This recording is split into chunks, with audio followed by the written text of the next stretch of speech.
In the grim darkness of the 41st millennium, there are approximately 47,000 different ways the Imperium of Man can catastrophically implode at any given moment. Most involve chaos corruption, Xenos invasions, or bureaucratic incompetence so profound it achieves sentience. What nobody, and I mean absolutely nobody, had on their apocalypse bingo card was cosmic-powered blonde from another universe sits on the golden throne like it's a La-Z-Boy recliner. But here we are. Let me paint you a picture of how magnificently this particular dumpster fire began. If you're enjoying watching the Imperium's worst Tuesday ever unfold, hit that subscribe button. The Emperor protects, but YouTube algorithms require engagement metrics. The Golden Throne, for those unfamiliar with the Imperium's most important piece of furniture, is less of a throne and more of a 10,000-year-old life support machine held together by prayers, the psychic screams of 1,000 psychers daily, and duct tape that the Adeptus Mechanicus insists on calling sacred unguents. It's kept the God Emperor of mankind alive. Define alive generously here, since the Horus Heresy, and it powers the Astronomicon, that great psychic lighthouse visible in the warp across the entire galaxy that lets human ships navigate the warp without immediately getting eaten by demons who find human souls delicious. The problem? It's breaking down. Has been for centuries. The tech priests responsible for maintaining it have been increasingly supplementing actual repairs with frantic prayers and percussive maintenance, hitting it with blessed wrenches while chanting in binary.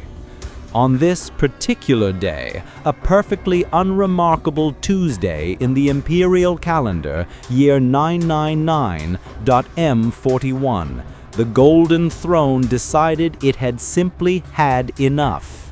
10 millennia of holding together a corpse god's psychic essence while simultaneously broadcasting a warp beacon that said, "Hey ships, don't die here," had finally exceeded its warranty. Deep in the throne room, past approximately 800 layers of security that would make a TSA agent weep with envy, past the Adeptus Custodes who hadn't smiled since the 30th millennium, past the Sisters of Silence whose job is literally to anti-vibe check psychers into submission, the instruments began screaming. Not metaphorically, the machines were literally producing sounds that the tech priests recognized as machine screaming. "The throne's psychic resonance is destabilizing," shouted tech priest Dominus Zagreus Kane, who had the unfortunate job of being the senior Mechanicus representative present. His 17 mechadendrites were flailing in what his colleagues would later describe as definitely panic, regardless of what he claims in his report. The Astronomicon, that great psychic lighthouse visible in the warp across the entire galaxy, began to flicker. Just a little, just enough that every navigator in the Imperium suddenly felt their third eye twitch and thought, "That's probably not good." Captain General Trajan Valoris, leader of the Adeptus Custodes, and a man who had personally not had a day off in 3,000 years, strode into the throne room with the kind of purposeful stride that suggested someone was about to have a very bad day. His guardian spear crackled with barely contained energy, though whether he intended to stab the problem or the messenger remained unclear. "Report," he commanded, his voice carrying the kind of authority that made even servitors stand up straighter. "Lord Captain General," Kane managed, his 17 mechadendrites now typing on 17 different data slates simultaneously. The Emperor's psychic output is experiencing catastrophic fluctuation. The throne's containment fields are at 17% efficiency. We're losing him. The temperature in the room dropped about 15 degrees as every custodian present processed what that meant. Losing the Emperor meant losing the Astronomicon. Losing the Astronomicon meant losing the Imperium's ability to navigate. Losing navigation meant 10,000 worlds cut off, isolated, ripe for Xenos picking and chaos corruption. It means the Imperium doesn't collapse, it simply stops existing as a unified entity. How long? Valoris asked, his voice carefully neutral in the way that suggested internal screaming. Hours, perhaps less. And that's when things got weird. The air in the throne room began to shimmer. Not the normal shimmer of the Emperor's psychic presence, which the Custodes had long since gotten used to, and which felt like standing next to a sun made of pure righteousness. No, this was different. This felt wrong. This felt like reality had suddenly realized it left the Othenon in another dimension and was trying to get back to turn it off. A rift tore open in the air approximately 15 feet in front of the Golden Throne itself. A spatial impossibility given the psychic wards, null fields, and general metaphysical keep-out signs that should have made such a thing categorically impossible. The rift was crackling with energy that looked wrong, moved wrong, and probably tasted wrong, though nobody was particularly eager to confirm that last part. It was glowing with colors that shouldn't exist in three-dimensional space, making sounds that human ears weren't designed to process, and generally doing everything possible to give the custodians present an immediate migraine. "Breach!" someone shouted, which in retrospect was perhaps the understatement of the millennium. 50 Guardian spears snapped up, aimed at the rift. The Sisters of Silence moved forward, their anti-vibe check auras blazing. Tech Priest Kane dropped behind a console and began loudly praying to the Omnisia while also, pragmatically, checking that his escape route was clear. And through the rift stepped Carol Danvers, Captain Marvel, having just had what was objectively the weirdest Tuesday of her entire superhero career. She looked around at the Golden Chamber, the 10-foot-tall Golden Warriors pointing glowing spears at her, the mummified corpse on the throne that was radiating "I'm technically alive" energy, and the general aesthetic that screamed Gothic cathedral designed by someone having a nightmare about the Catholic Church. "Okay," she said, cosmic energy crackling around her fists, because that's just how she responds to being threatened. "What kind of Kree installation is this?" The custodians, to their credit, did not immediately attack. This wasn't mercy or hesitation. It was the kind of tactical assessment that comes from 10,000 years of guarding the most important corpse in the galaxy. They were trying to figure out what they were looking at, and their ancient, gene-enhanced brains were coming up with answers like psychic manifestation, warp entity, or Tzeentch is trying something new and we hate it. What they were definitely not thinking was weirdly dressed woman from a completely different fictional universe. Carol, for her part, was doing her own assessment. She'd just been in the middle of helping evacuate a space station near a collapsing wormhole when something had grabbed her and yanked her sideways through reality.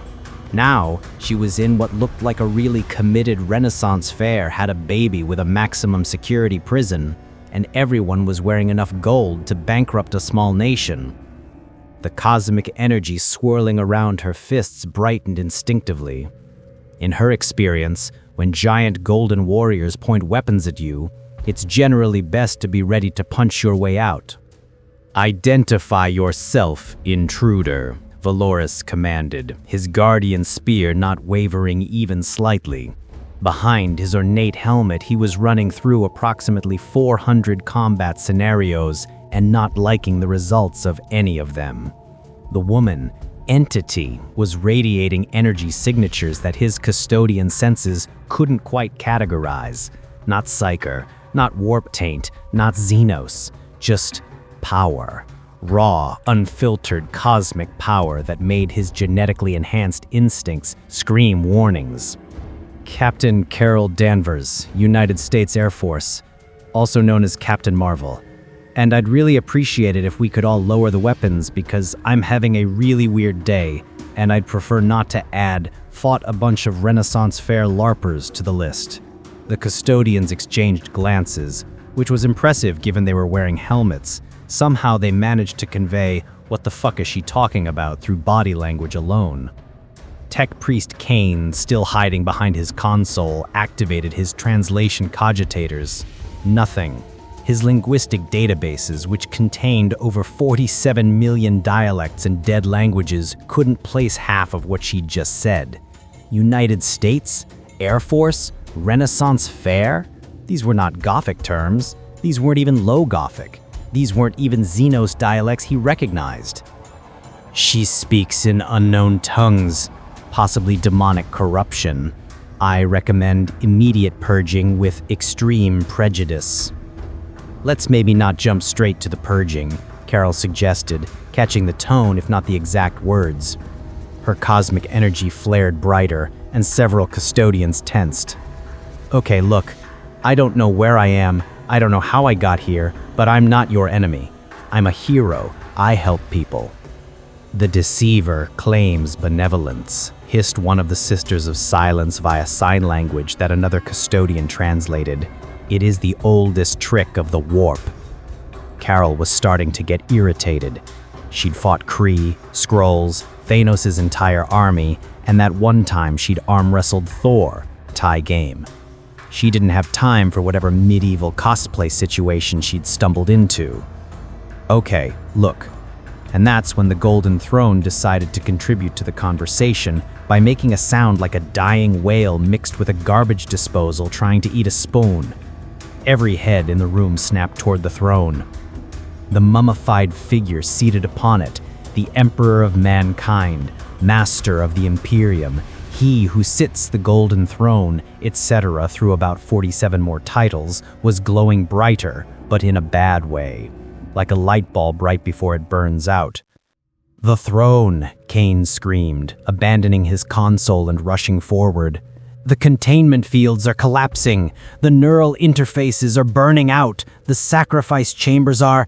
Emperor preserve us. The sacrifice chambers have failed. The daily 1,000 psychers aren't being processed. There's no fuel for the throne." Carol's head snapped around. "Did you just say sacrifice chambers? Did you just say you're feeding this thing 1,000 people a day?" "Psychers," Valoris corrected, as if that made it better. "Volunteers who give their lives so the Emperor and the Astronomicon may endure. It is the greatest honor in the Imperium." "That is the most messed up thing I've heard all week, and I once watched the Kree try to blow up a sun." Carol stared at them in horror. "You're running a life support machine on human sacrifice?" "It is necessary," Valoris said flatly. "Without the Emperor, without the Astronomicon, humanity falls. 10,000 worlds become isolated. Chaos consumes us all. The sacrifice of thousands preserves trillions." Carol wanted to argue, wanted to tell them there had to be another way. But she could feel the energy signatures, could sense the vast, galaxy-spanning network of psychic power this place was broadcasting. Could feel billions, trillions perhaps, of minds depending on that signal, and she could feel it dying. The Golden Throne made another horrible sound, and the lights throughout the chamber flickered. Klaxons began blaring. Red emergency lights bathed the room in crimson. "Catastrophic failure imminent," Kane screamed. "The Emperor's life signs are... No, no, no!" The psychic pressure in the room built to unbearable levels. Carol felt like her head was going to split open. The custodians dropped to one knee, overwhelmed. The The Sisters of Silence clutched their heads, their anti-psyker nature warring against the tsunami of psychic energy.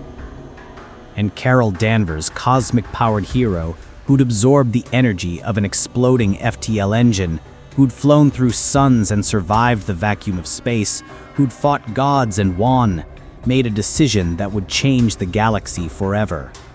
She looked at the dying God King on his golden throne, looked at the desperate defenders, looked at the impossible machinery powered by daily atrocity, and thought, I can do better than this. Everybody back up, she said, cosmic energy blazing around her like a binary star going critical. What are you? Carol didn't wait for permission. She flew straight toward the golden throne, cosmic power flaring, ready to do what she did best, solve an impossible. The Adeptus Custodes, for perhaps the first time in their 10,000-year history, experienced what regular humans call being completely and utterly bamboozled. Carol Danvers, glowing like a binary star having a really aggressive day, was flying. Not jump pack flying, not grab chute assisted flying, just straight up, physics defying, I'm going to ignore gravity because I have cosmic powers flying. Directly toward the Golden Throne, at speed. Stop her, Valoris roared, which, in retrospect, was about as effective as trying to stop a freight train by politely asking it to reconsider its life choices.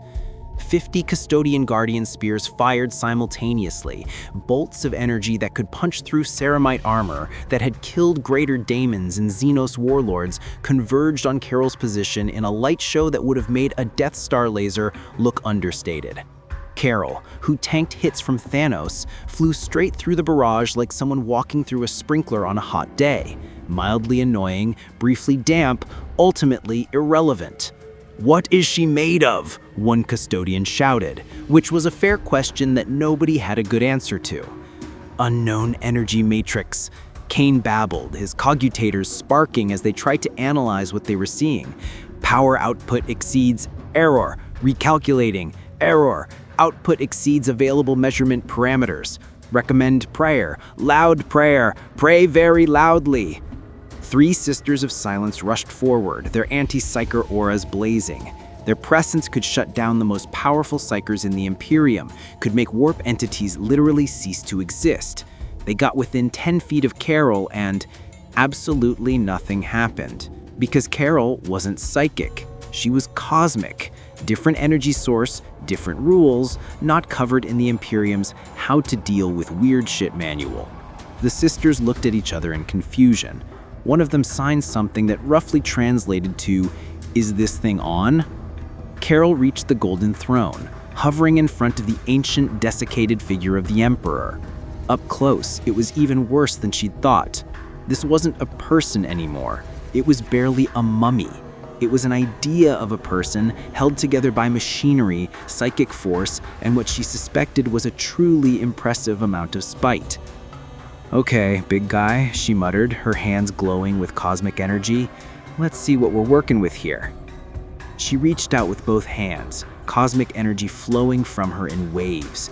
It wrapped around the Emperor's failing psychic presence, stabilizing it, supporting it. She could feel his consciousness, ancient, vast, impossibly weary, stir in recognition. And then she felt something else, a question, not in words, but in pure meaning, transmitted directly into her mind. "Who are you?" "Someone who helps," Carol said simply. There was a pause that felt like eternity compressed into a microsecond. And then help. The Emperor's psychic presence withdrew, not dying, but stepping aside, making room. The Golden Throne's connection ports, designed for the Emperor's unique physiology and psychic signature, suddenly reconfigured themselves. Ancient technology that shouldn't be able to adapt, that the Mechanicist had been too terrified to modify in 10,000 years, suddenly became flexible. Tech Priest Kane watched his instruments in stunned disbelief. The throne is adapting? That's not possible. That's not possible. Carol sat down on the Golden Throne, and the Astronomicon exploded back to life. But it was different now. Where before it had been golden, warm, the psychic impression of a father's protection, now it was blazing binary light, cosmic fire, the feel of stars being gorn and supernovae painting the void. Across the galaxy, every navigator in the Imperium gasped as the lighthouse that had flickered and died suddenly roared back to life, in a completely different color. On Terra, in the throne room, Carol Danvers grinned as cosmic power and ancient machinery synced up in ways neither was designed for, but both somehow made work. "Okay," she said, energy crackling around her. "That's step one. Now, about these daily sacrifices, we're going to need to discuss." That's when the alarm started blaring, and Valoris's vox bead exploded with panic chatter. "Captain General," a custodian's voice crackled. "The High Lords are demanding to know what's happening. The palace is in uproar. Someone has reported an intruder on the Golden Throne, and Emperor preserve us, the Sisters of Battle are mobilizing. They're calling it blasphemy. They're calling it heresy. They're coming here." Valoris closed his eyes. Of course they are. Carol, sitting on the Golden Throne like it was a particularly uncomfortable office chair, looked at the Captain General. "So, is this a bad time to mention I'm vegetarian and I'm going to need someone to explain where the nearest bathroom is in your cathedral prison of yours?" The sound of Valoris' sanity audibly cracking was drowned by the sound of approximately 10,000 armed zealots rushing toward the throne room, all of them absolutely convinced they were about to purge a heretic. It was going to be a very long day. Carol Danvers had fought aliens, gods, and that one time she'd had to explain to Nick Fury why his car was in orbit. None of that prepared her for the sheer architectural commitment to excess that was the Imperial Palace. "Okay, quick question," she said, still sitting on the Golden Throne, and idly noting that it was now humming with cosmic energy instead of making dying machine noises. "Why is everything gold? Like everything. The walls, the floor, the giant murder soldiers, the corpse?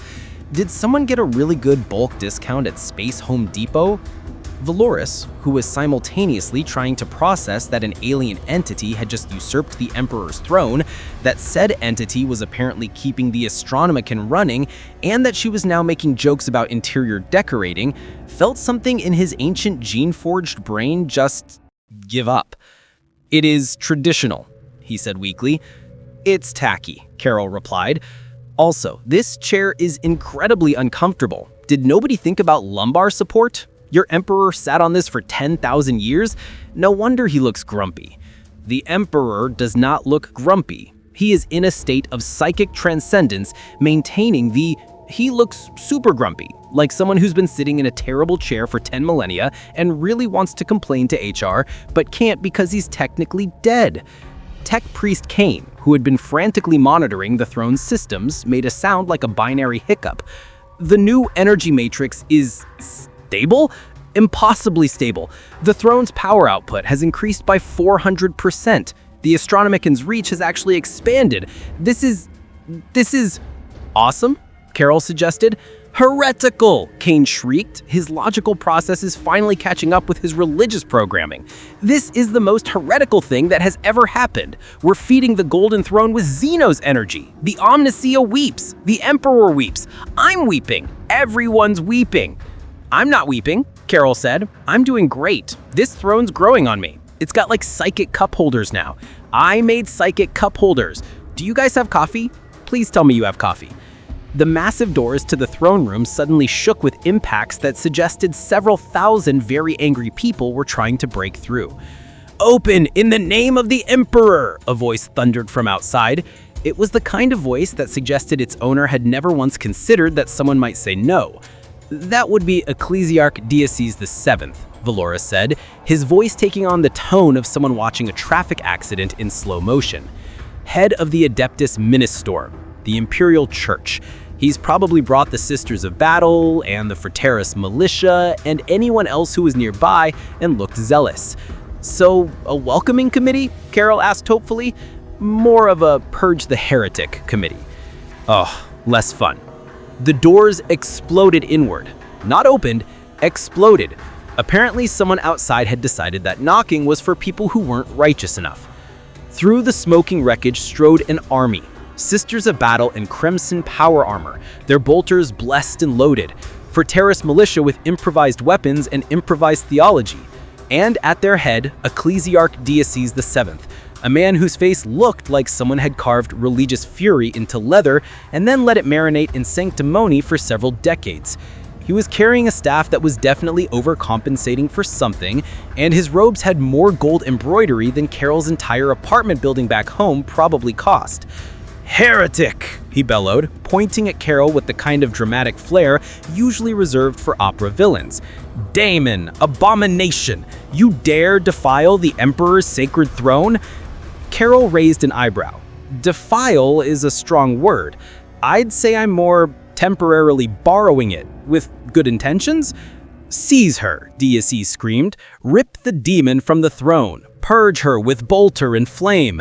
The Sisters of Battle raised their weapons, several thousand guns aimed at Carol, who was still sitting on the throne like she was waiting for a bus.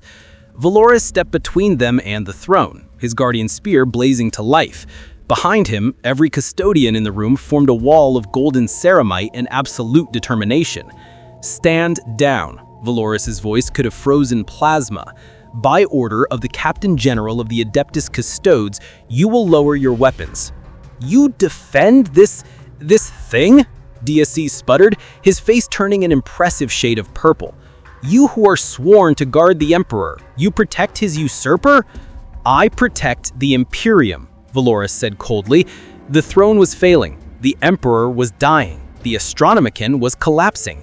She stabilized it. The beacon burns, ships can navigate, humanity endures. That is what matters. "Blasphemy!" Deaces was really committed to the capital letters thing. "Yeah, about that," Carol interjected, standing up from the throne, and the moment she did, alarms started blaring and the Astronomicon flickered. She sat back down. The alarm stopped. "See, I'm kind of load-bearing now, so maybe we table the whole purge the heretic thing until we figure out a way to do this without plunging the galaxy into darkness." The Sister of Battle, decorated with purity seals and prayer scripts, stepped forward. Canoness Viridian, if the rank markings Carol was starting to figure out were accurate. Her face was visible through her helmet's visor, and she looked conflicted. "The beacon does burn differently," Viridian said slowly, her voice measured. "Every sister in the palace felt it. The Astronomicon changed, but it burns. Ships are reporting successful warp translations. The light endures." "The light is corrupted," Deaces shrieked. "Can you not feel it? This is not the Emperor's light. This is Xenos, Daemon, heresy." "It's cosmic energy," Carol corrected, "from the Big Bang. Totally natural. Well, natural-ish.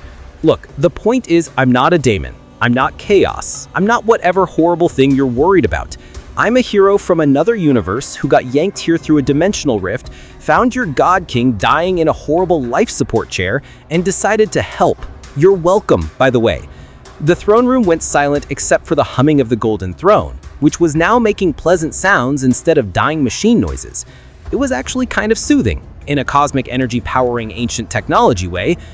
"Prove it," Canoness Viridian said finally. "Prove you are not tainted by chaos. Prove you serve the Emperor's will." Carol stood up again. Alarms blared, sat back down, alarms stopped. "Okay, that's proving I'm necessary, at least." As for chaos, she focused her cosmic senses outward, into that screaming nightmare dimension she could feel pressing against reality. "You mean that horrible place full of bad vibes and things that want to eat souls?" "The warp," several people confirmed simultaneously. "Right, the warp. Yeah, I can feel it, and I can tell you definitively, it wants nothing to do with me. I'm not psychic. I'm cosmic. Wrong energy source. It's like trying to plug a USB into an HDMI port. Wrong universe, wrong rules, not compatible." "That actually makes sense," Kane said from behind the custodians. "Her energy signature doesn't register on any psychic spectrum. The Sisters of Silence's anti-psyker hours don't affect her. She's not drawing power from the warp. She's drawing it from somewhere else. Binary star energy. Absorbed it from an exploding FTL drive. Long story. Point is, I'm not your enemy. Your actual enemies are," she gestured vaguely at the universe, "is literally everywhere else from what I'm sensing. You've got bug aliens, murder elves, green hooligans who think everything's a fight, robot skeletons, space communists, and that's not even counting the chaos demons. Do you really want to waste time fighting me when I'm actively helping? Diaces opened his mouth to presumably shout more accusations, but Valoris cut him off. The High Lords must convene. This is beyond our authority. Terra must decide how to proceed. The High Lords? Carol asked. Is that like a council? 12 of the most powerful individuals in the Imperium, Valoris explained. They govern in the Emperor's name, and they're going to have opinions about this situation. Let me guess, half will want to kill me and half will want to study me. More like 11 will want to kill me and 1 will want to study me first and then kill me, Kane said helpfully. Carol sighed, cosmic energy crackling around her fingers in what was becoming an unconscious nervous habit. This is going to be one of those days where I wish I'd just stayed in bed, isn't it? The Vox system crackled to life, and a cold, aristocratic voice filled the throne room. This is Lord Commander Militant Cato. All military forces are on high alert. The Lucifer Blacks have been mobilized, the Imperial Fists garrison is deploying, and the Imperial Senatorium is convening an emergency session. Captain General Valoris, you will bring the intruder to the Chamber of the High Lords immediately. Valoris looked at Carol. Carol looked at the throne she was sitting on, looked at the alarms that started blaring every time she stood up, looked at several thousand armed zealots who were probably still considering murder as a viable option. So, she said brightly, does this throne have wheels? Because I'm not seeing how we make this work logistically. The solution to the how do we move Carol without the Astronomicon failing problem turned out to be both incredibly pragmatic and absolutely ridiculous.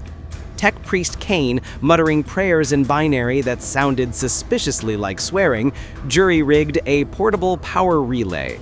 It looked like someone had welded together a shopping cart, a car battery, and a religious icon, then blessed it with motor oil.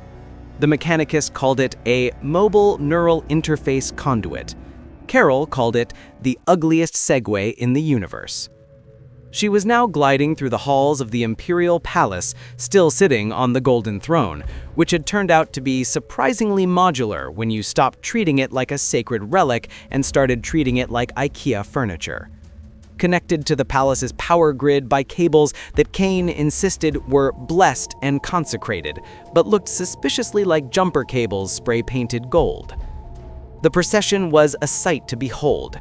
50 custodians in formation, a dozen tech priests frantically monitoring instruments, Canoness Viridian, and a squad of Sisters of Battle who'd apparently decided protect the new weird lighthouse lady was close enough to their mission statement, and Ecclesiarch Deesis following behind, still shouting about heresy, but now more out of habit than conviction. This is the most undignified moment in the Imperium's 10,000-year history, Valoris muttered, walking beside Carol's mobile throne. Really? Carol asked, ducking under a low archway. You've got a government powered by daily human sacrifice, and this is the undignified part? We prefer the term psychic tribute, Kane interjected.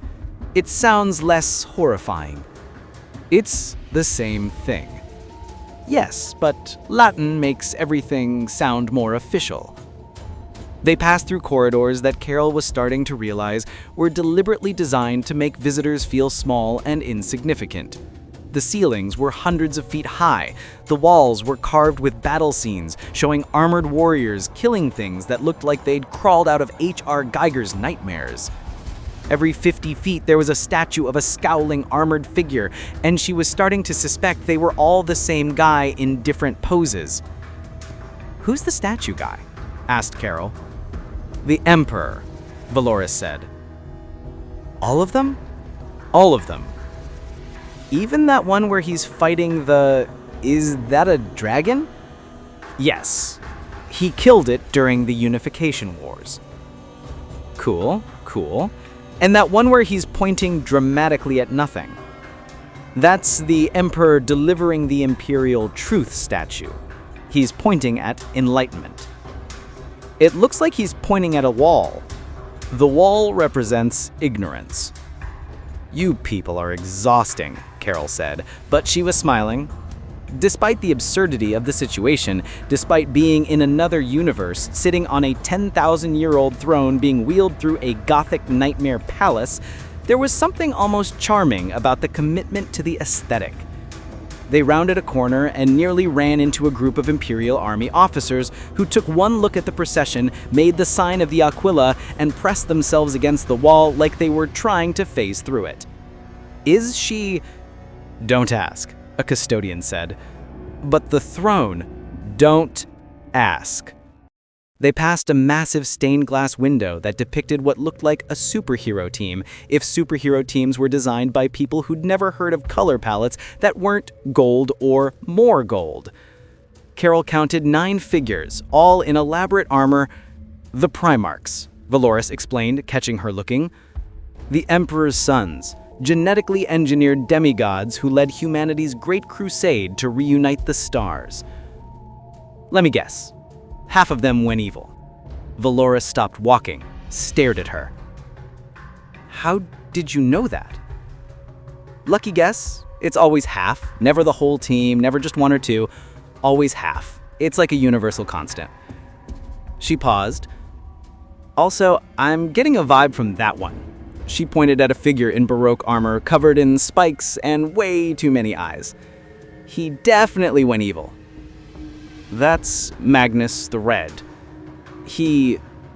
Yes, he went evil. Called it. They finally reached a set of doors that made all the other doors look like practice runs. These doors were approximately 40 feet tall, made of what looked like solid gold, because of course they were, and carved with scenes of administrative duty that somehow looked more terrifying than the battle scenes. I saw images of people signing documents with expressions of absolute determination, and one particularly dramatic relief of someone filing paperwork while angels wept in the background. The Chamber of the High Lords, Valoris announced. The seat of imperial governance. Carol Danvers, you are about to meet the 12 most powerful humans in the galaxy. More powerful than Golden Boys? Carol asked, gesturing at the custodians. Different kind of power. We guard, they rule. And they're going to be reasonable about this whole situation, right? The look Valoris gave her could have curdled milk. Yeah, Carol sighed. That's what I thought. The doors opened with a groan that sounded like the Imperium's entire bureaucracy sighing at once. Beyond was a chamber that looked like someone had combined a courtroom, a cathedral, and a corporate boardroom, then decided it needed more skulls. 12 thrones, arranged in a semicircle, 12 figures, each radiating authority in ways that made Carol's senses tingle. These weren't warriors. These were politicians, bureaucrats, administrators, the people who actually ran the galaxy-spanning mess that was the Imperium. And from the looks on their faces, they were having the worst day of their collective careers. Carol's mobile throne cart glided into the center of the chamber. The doors closed behind her with a boom that sounded like finality. Lord Commander Militant Cato, an old soldier whose face looked like it had been carved from granite and disappointment, leaned forward. So, you're the entity that has usurped the Golden Throne. Entity is kinda rude. I prefer Carol. And I didn't usurp anything. I prevented a catastrophic failure. You're welcome. You're welcome, the master of the administratum repeated, his voice dripping with disbelief. He was an old man whose eyes suggested he'd been filing paperwork since the dawn of time and hated every second of it. I mean, technically, I did more than that. I also fixed your power consumption issue. The throne's running at 400% efficiency now. You're welcome for that too. Heresy! Deesis shouted. He had apparently decided to make it his catchphrase. Deesis, shut up, said the Grand Provost Marshal, a woman whose face suggested she'd been dealing with nonsense for centuries and had exactly 0 patience left. But shut up. The Fabricator General of Mars, who was more machine than man at this point, Carol counted at least 17 mechadendrites, leaned forward and his electronic voice crackled. The entity's energy signature is unprecedented. Xeno origin, but not matching any known species. Power output exceeds theoretical maximums. Conclusion: impossible, yet observed. Request: vivisection for study. Hard pass on the vivisection, Carol said immediately. Counter proposal: just a little vivisection? That's not how vivisection works. The master of the Astronomicon, a blind woman whose eye sockets glowed with witchlight, spoke softly. The beacon burns, different than before, but it burns.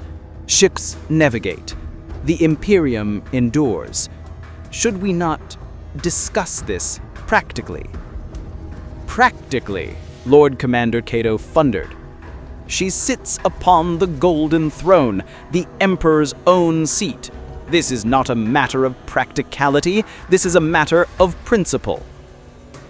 Principle doesn't keep the Astronomicon lit, Carol pointed out. The chamber erupted into argument. 12 powerful voices, each representing different factions of imperial power, all shouting over each other. Carol caught phrases like unprecedented crisis, technological heresy, practical necessity, and one concerning mention of orbital bombardment as a reset option. Valoris's voice cut through the chaos like a knife.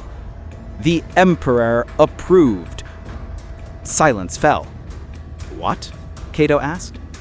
When she attempted to stabilize the throne, the Emperor's psychic presence responded, communicated with her, and withdrew, allowing her to take his place.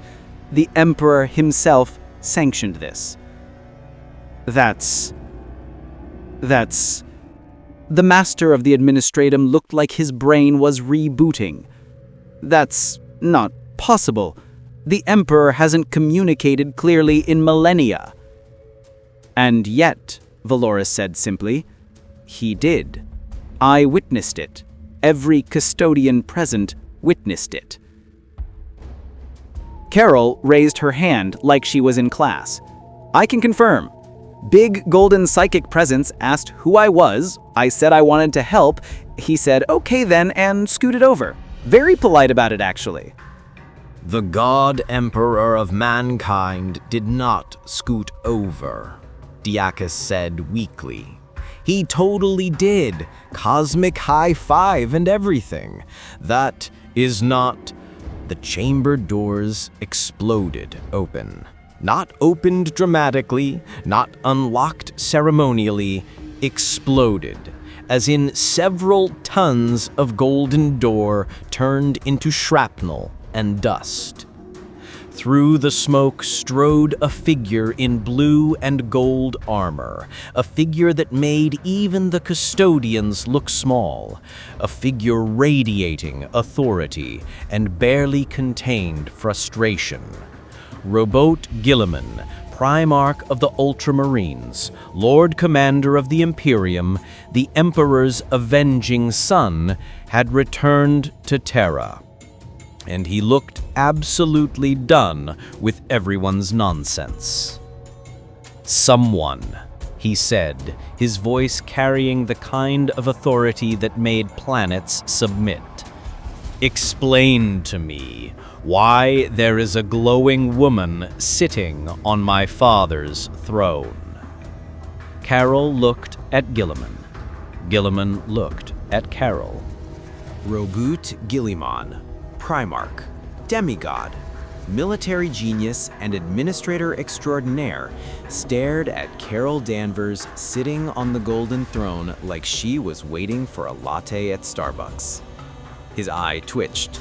It was a small twitch, barely noticeable, but for someone who'd spent 10,000 years in stasis, woken up to find the Imperium had turned his father's vision of enlightenment into a religious nightmare, and had been dealing with bureaucratic incompetence on a scale that defied mortal comprehension, this twitch represented approximately 17 different aneurysms being held back by sheer willpower. Perhaps, he said, his voice carefully controlled in the way that suggested internal screaming, we should start from the beginning. Great idea, Carol said brightly. So I was helping evacuate a space station near a collapsing wormhole. She appeared through a warp rift in the throne room, Valoris interrupted, apparently deciding that Carol's version might take a while. The throne was failing. The Emperor was dying. She offered to stabilize it with her unusual energy signature.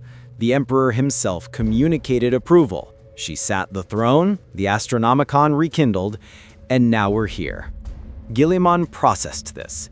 Carol could practically see the massive computational engine that was a Primarch's brain working through scenarios, analyzing outcomes, calculating probabilities. "Show me," he said finally. Carol shrugged and stood up from the throne. Immediately, klaxons blared throughout the palace. Red emergency lights bathed the chamber. Every Vox unit in the room started screaming warnings. Somewhere in the distance, a navigator shrieked as the Astronomicon flickered like a candle in a hurricane. Carol sat back down. The alarm stopped. The lights normalized. The Vox units went quiet. Somewhere, a navigator sighed in relief and probably needed a change of pants. "Point made," Guilliman said dryly. "You're load-bearing." "Yep, I'm like a cosmic support beam now. It's a whole thing." Guilliman walked closer, studying her with eyes that had seen the birth of the Imperium and its subsequent decay into whatever this was. Carol felt like she was being X-rayed by someone who could probably calculate her threat level down to 17 decimal places. "You're not human." Not a question, a statement. "Technically I am, just from a different universe where humans don't have to deal with nightmare demons and daily sacrifices." That sounds pleasant.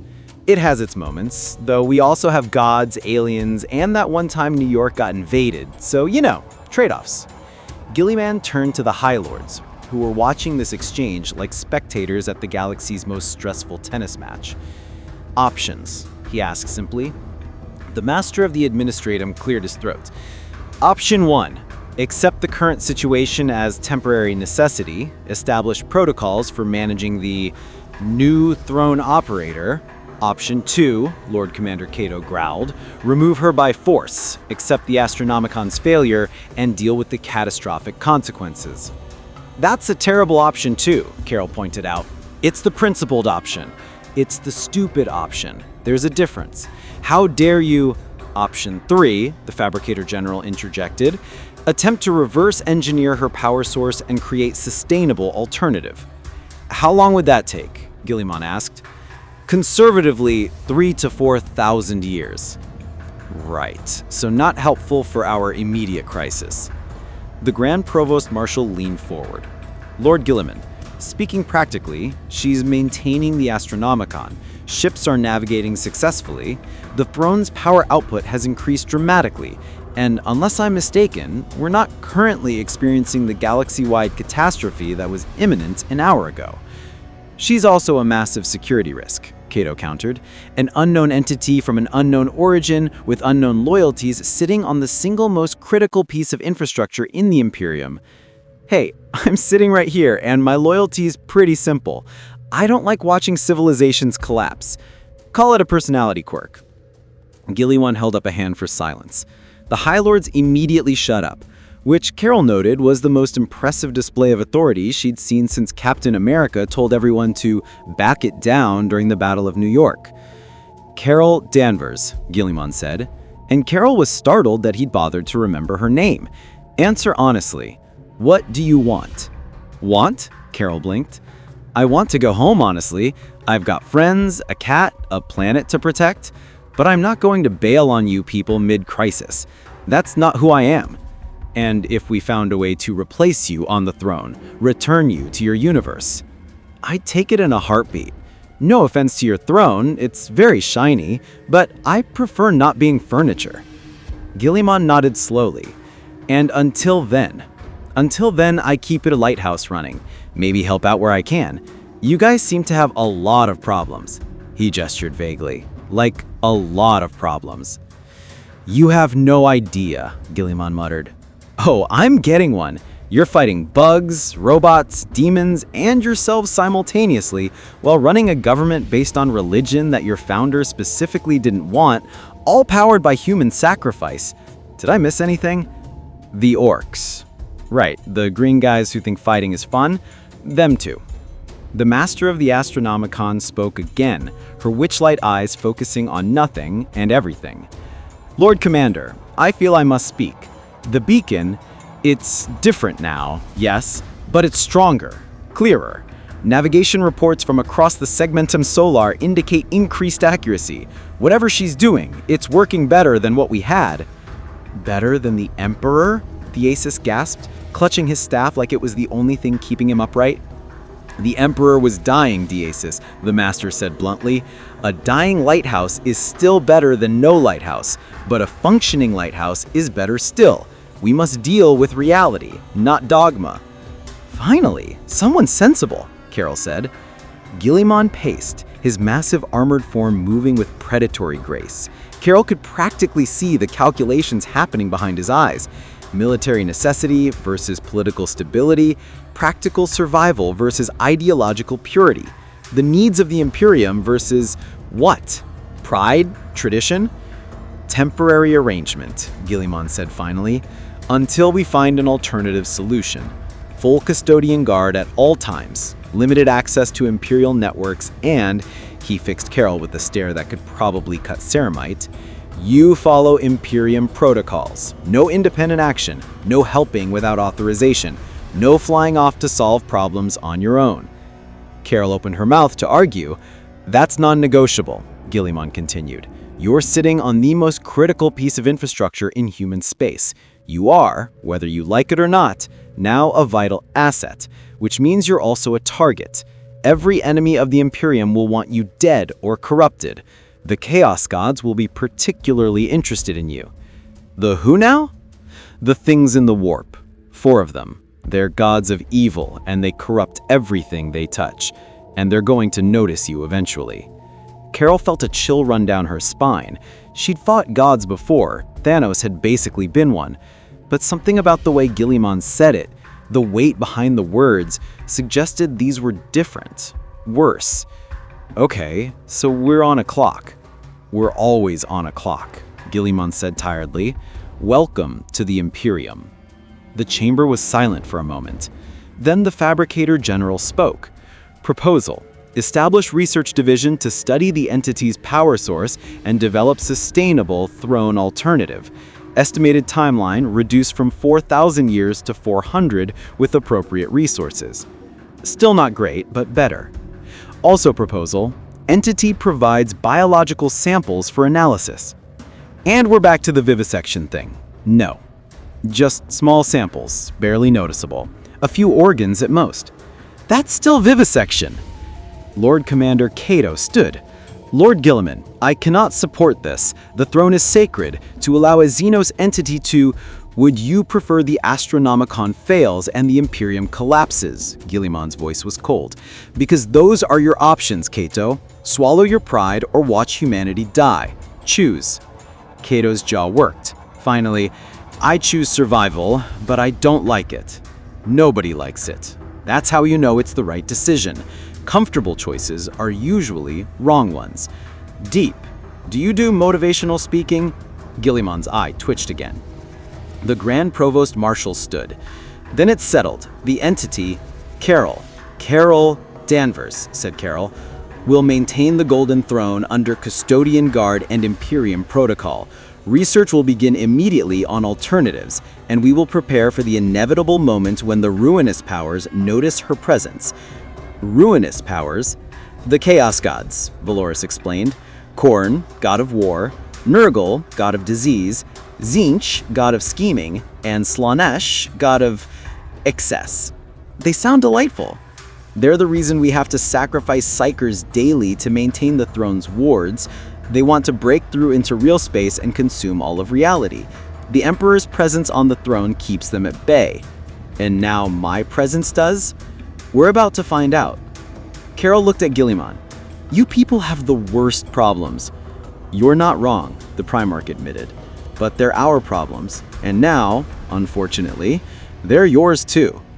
The High Lords began filing out, each looking like they'd aged several years in the last hour. Deasis left still muttering about heresy. The fabricator general left, making notes about ethical vivisection protocols. Lord Commander Cato left, looking like he wanted to punch something, but couldn't decide what. Gilliman remained, studying Carol with an expression she couldn't quite read. "Question," Carol said. "Your dad, the Emperor, is he still in there?" She gestured at her head. "I can feel something, a presence. It's faint, but it's there." The Emperor exists in many states simultaneously. Psychic entity, dying mortal, god, corpse. He's all and none of these things. When you connected to the throne, you likely touched a fragment of his consciousness. He seemed tired. He's been fighting for 10,000 years without rest. Tired doesn't begin to cover it. Carol nodded slowly. "For what it's worth, I'll do my best. Keep your lighthouse running, help where I can, and hopefully find a way home before your chaos gods decide I look like a fun target." "They will decide that," Gilliman said grimly. "It's not a question of if, it's when. And when they do," he met her eyes, "your cosmic powers are everything you claim, because you're going to need them." Thunder rumbled outside the palace, but there were no clouds, no storm, just the sound of something vast and terrible in the warp, turning its attention toward Terra, toward the Golden Throne, toward Carol Danvers. And in 4 separate hells, 4 dark gods began to laugh. Carol had been sitting on the Golden Throne for approximately 6 hours, and she was discovering several important facts about running a galaxy-spanning psychic lighthouse. 1, it was incredibly boring. 2, the custodians assigned to guard her did not appreciate jokes. 3, the throne had somehow developed what she could only describe as opinions about how she was doing things. "Okay, but why does it keep humming at me?" Carol asked, shifting uncomfortably. The throne had started making a noise like a disappointed parent every time her cosmic energy fluctuated even slightly. Tech Priest Kane, who'd been assigned to monitor the throne's systems, and probably also to make sure Carol didn't accidentally blow up Terra, looked up from his instruments. "The throne's machine spirit is adjusting to you. It was calibrated for the Emperor's psychic signature for 10 millennia. You're essentially teaching it a new language. So it's passive-aggressive about change? Great, even the furniture here has opinions." "All machines have spirits," Kane said defensively. "The Omniscia teaches us that technology is sacred, alive in ways the unenlightened cannot comprehend. I've met an AI that tried to blow up a planet. Trust me, I comprehend just fine." One of the custodians, she'd learned his name was Tribune Colquan, and he seemed to hate her slightly less than the others, which was to say he only looked at her with mild disapproval instead of active contempt, stepped forward. "You need to maintain focus," he said. "The Astronomicon requires constant psychic pressure. Any fluctuation can cause navigation errors across the Imperium." "I am focusing. I can multitask. I once flew through a Kree armada while having a phone conversation with Nick Fury about his terrible coffee choices." "I don't know what any of those words mean." "The point is, I'm great at this. Look," Carol gestured, and the Astronomicon's output increased by 5%. "See? I can even do tricks." "Please don't do tricks with the Astronomicon," Kane shrieked, his mechadendrites flailing in panic. "Every navigator in the sector just experienced minor cardiac arrest." "Oops, sorry, throttling back." The Vox unit on the wall crackled to life. "This is the Sanctum Imperialis. We have reports of Astronomicon fluctuation. Is everything stable in the throne room?" "Totally stable," Carol called out. "Just me learning the controls, like learning to drive stick shift. There's a learning curve." The Emperor's Astronomicon is not a stick shift, Kalquan said through gritted teeth. Everything's a stick shift with the right attitude. The Vox went silent, which Carol chose to interpret as acceptance rather than stunned disbelief. A side door opened and a procession of robed figures entered, carrying trays. The smell hit Carol immediately. Food. Real, actual food. Her stomach rumbled, loudly enough that several custodians reflexively raised their guardian spears before realizing the threat was internal. "Mealtime," announced the lead servant, a nervous-looking man whose robe suggested he was from the Adeptus Administratum's hospitality division, because apparently even the catering staff needed a military-sounding name. "We've prepared a selection of Terra's finest."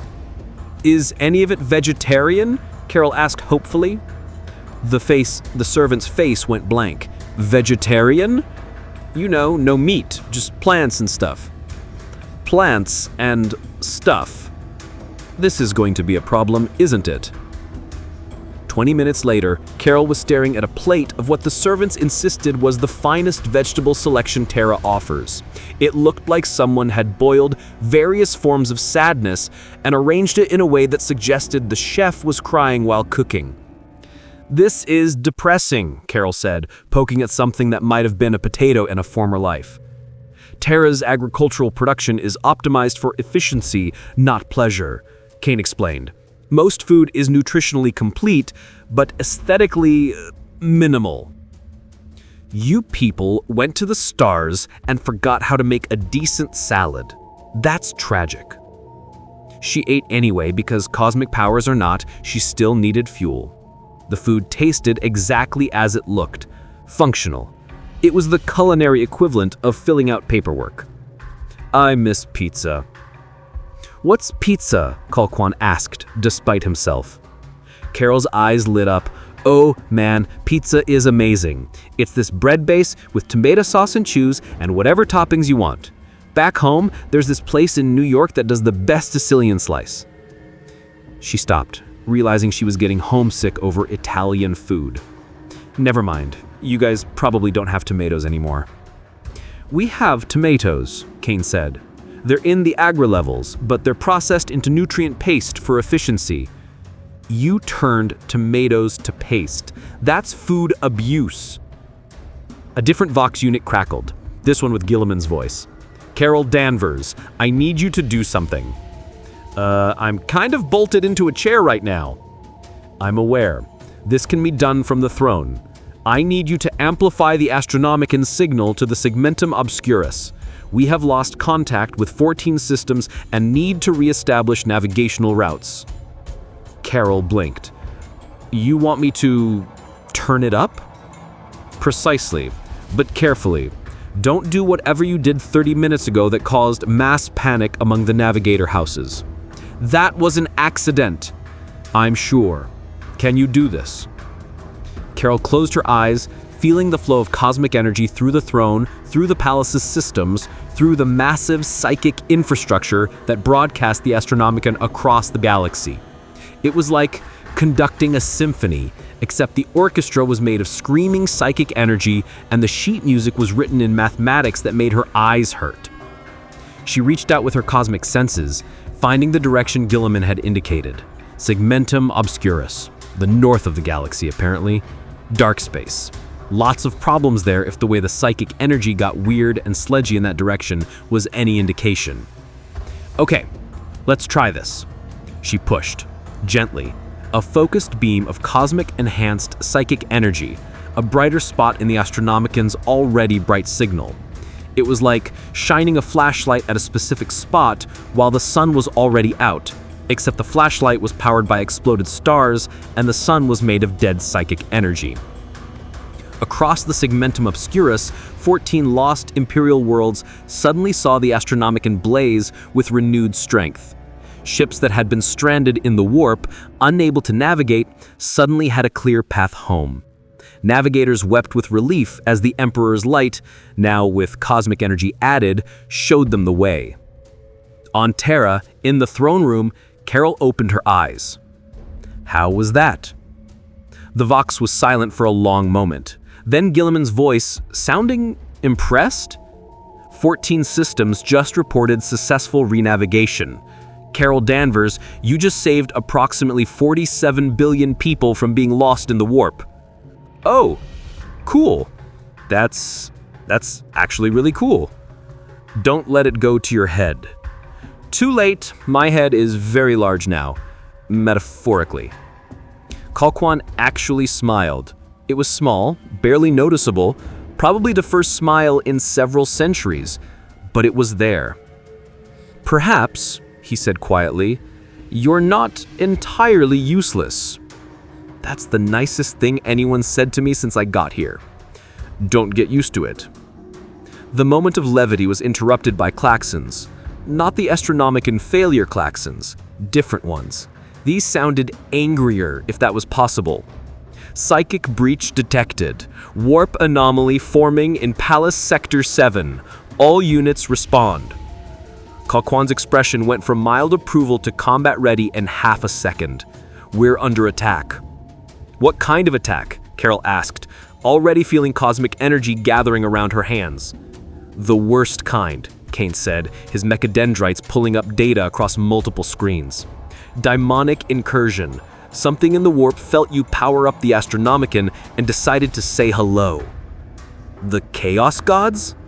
Probably their servants, testing our defenses, seeing what happens when they poke the new psychic lighthouse. I'm not a toy, Carol said, cosmic energy blazing so bright that the custodians had to shield their eyes.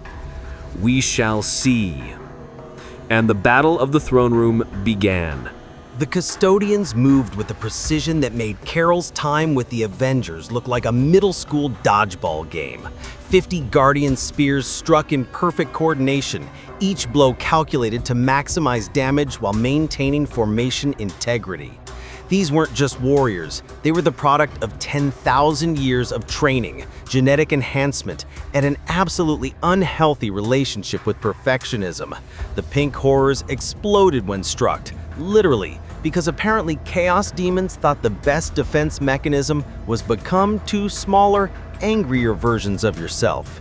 Each horror split into blue horrors, which was somehow even more annoying because they screamed in frequencies that made your teeth hurt. "They multiply when you kill them!" Carol shouted over the cacophony. "Minor design flaw," Kalquan shouted back, decapitating 3 horrors in one sweep and looking only mildly annoyed when they became 6. "We're working on it." "Have you tried not killing them?" "That seems counterproductive."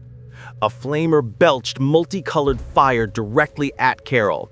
She raised her hand instinctively, still seated on the throne because standing up would kill the Astronomicon, and cosmic energy formed a shield. The warp fire hit the barrier and just stopped, confused, like it had never encountered something that wasn't on the things I can burn list. The flamer tilted its heads? It was hard to tell, in what might have been confusion. "Yeah, that's right," Carol said. "I'm not in your rulebook.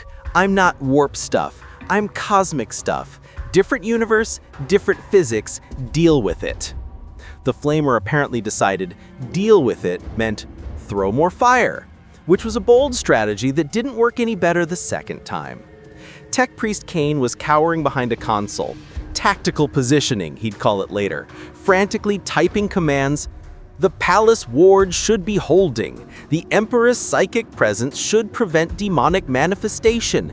This shouldn't be possible." "The Emperor's not here anymore," Carol reminded him. "I am, and apparently I'm not as good at the whole keep demons out thing yet." "Perhaps develop that skill quickly," Kalquan shouted back, decapitating 3 horrors in one sweep and looking only mildly annoyed when they became 6. "We're working on it." "Have you tried not killing them?" "That seems counterproductive." A flamer belched multicolored fire directly at Carol. She raised her hand instinctively, still seated on the throne because standing up would kill the Astronomicon, and cosmic energy formed a shield.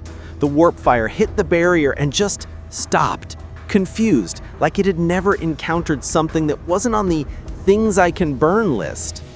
The flamer tilted its head, heads? It was hard to tell, in what might have been confusion.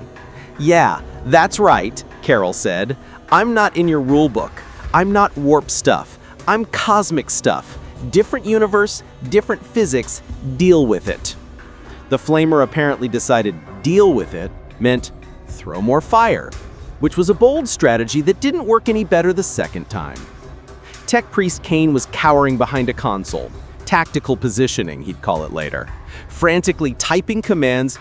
"The palace ward should be holding. The Emperor's psychic presence should prevent demonic manifestation. This shouldn't be possible." "The Emperor's not here anymore," Carol reminded him. "I am, and apparently I'm not as good at the whole keep demons out thing yet."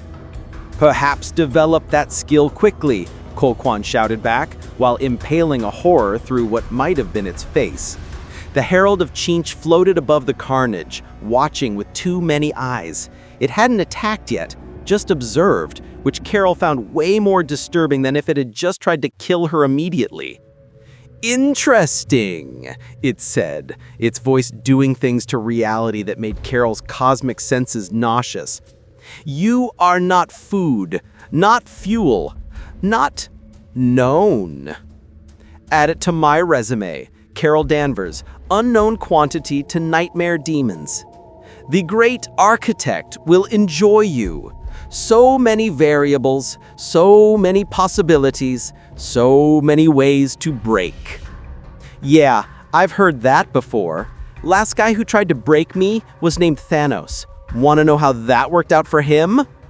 The Herald tilted its constantly shifting form. "Who is Thanos?" "Exactly." Carol reached out with her cosmic senses, analyzing the demons the way she'd analyze enemy ships or hostile energy signatures. They were weird. Not matter, not energy, but something in between. Warp stuff, sustained by belief and emotion and the raw chaos of the immaterium. They were real because people believed in them, and they existed because the warp was insane. But they still had energy signatures, and energy was Carol's specialty.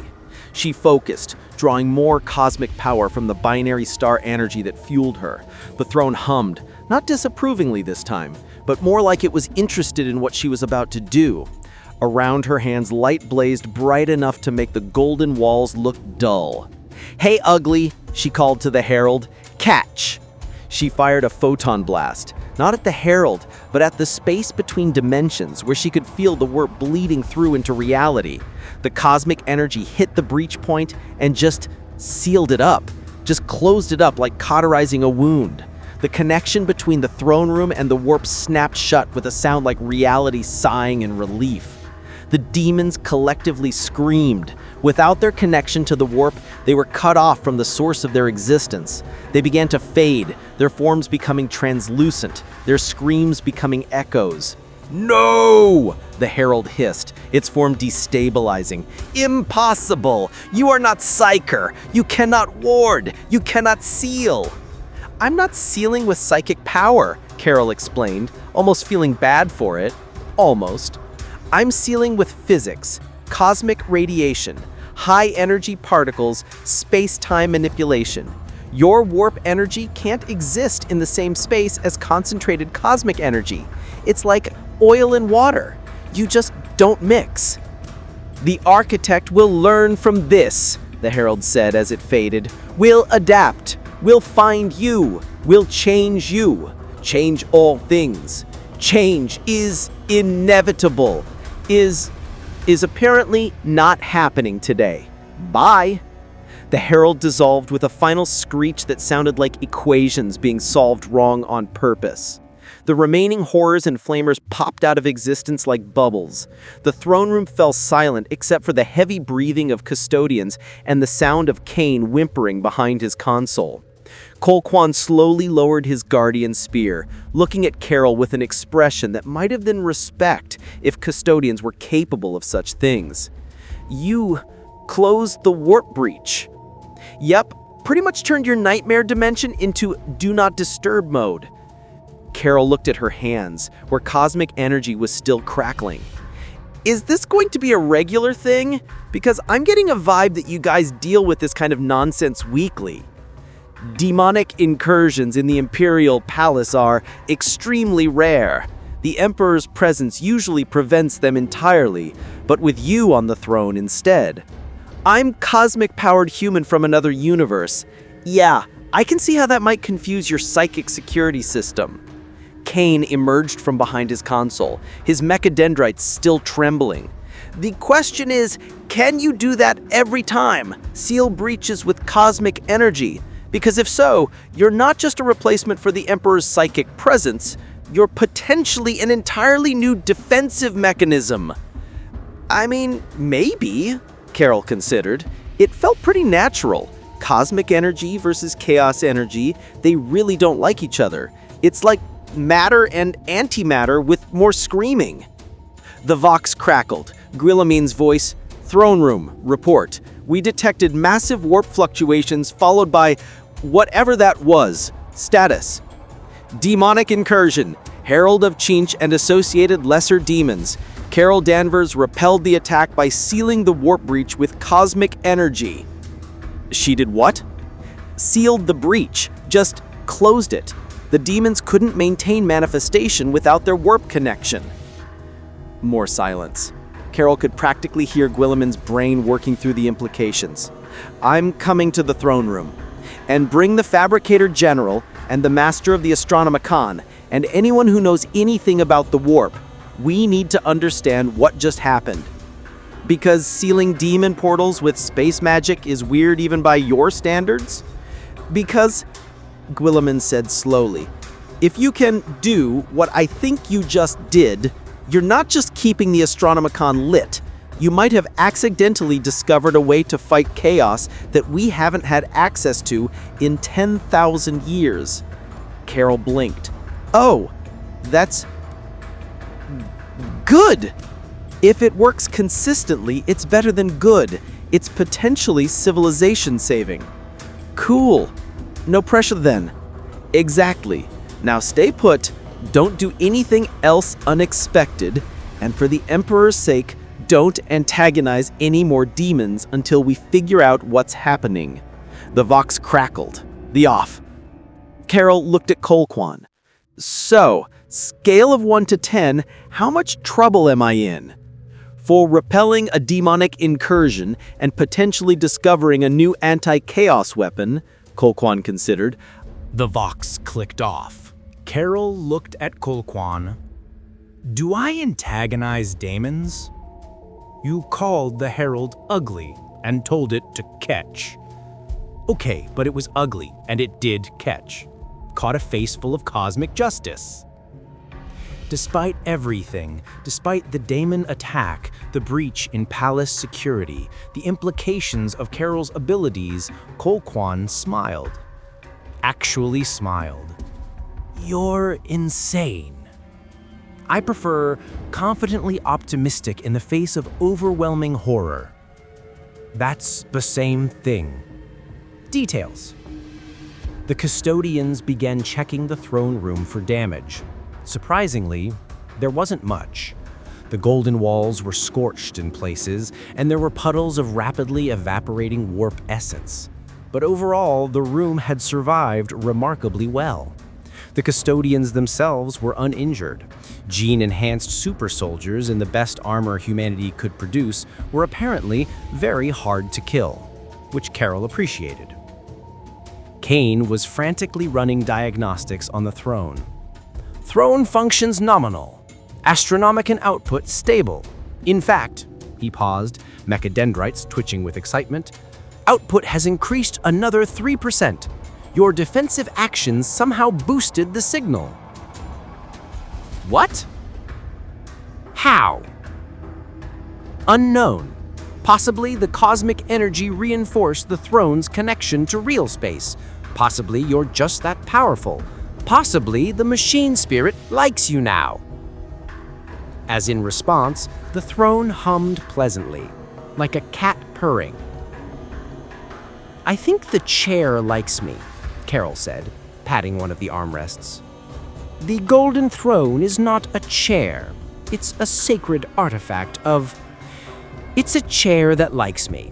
This is my life now.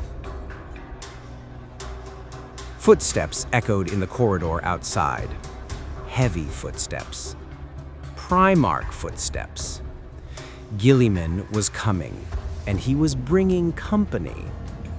Carol straightened in the throne, trying to look more dignified defender of humanity and less woman who just yelled at demons while sitting in an uncomfortable chair.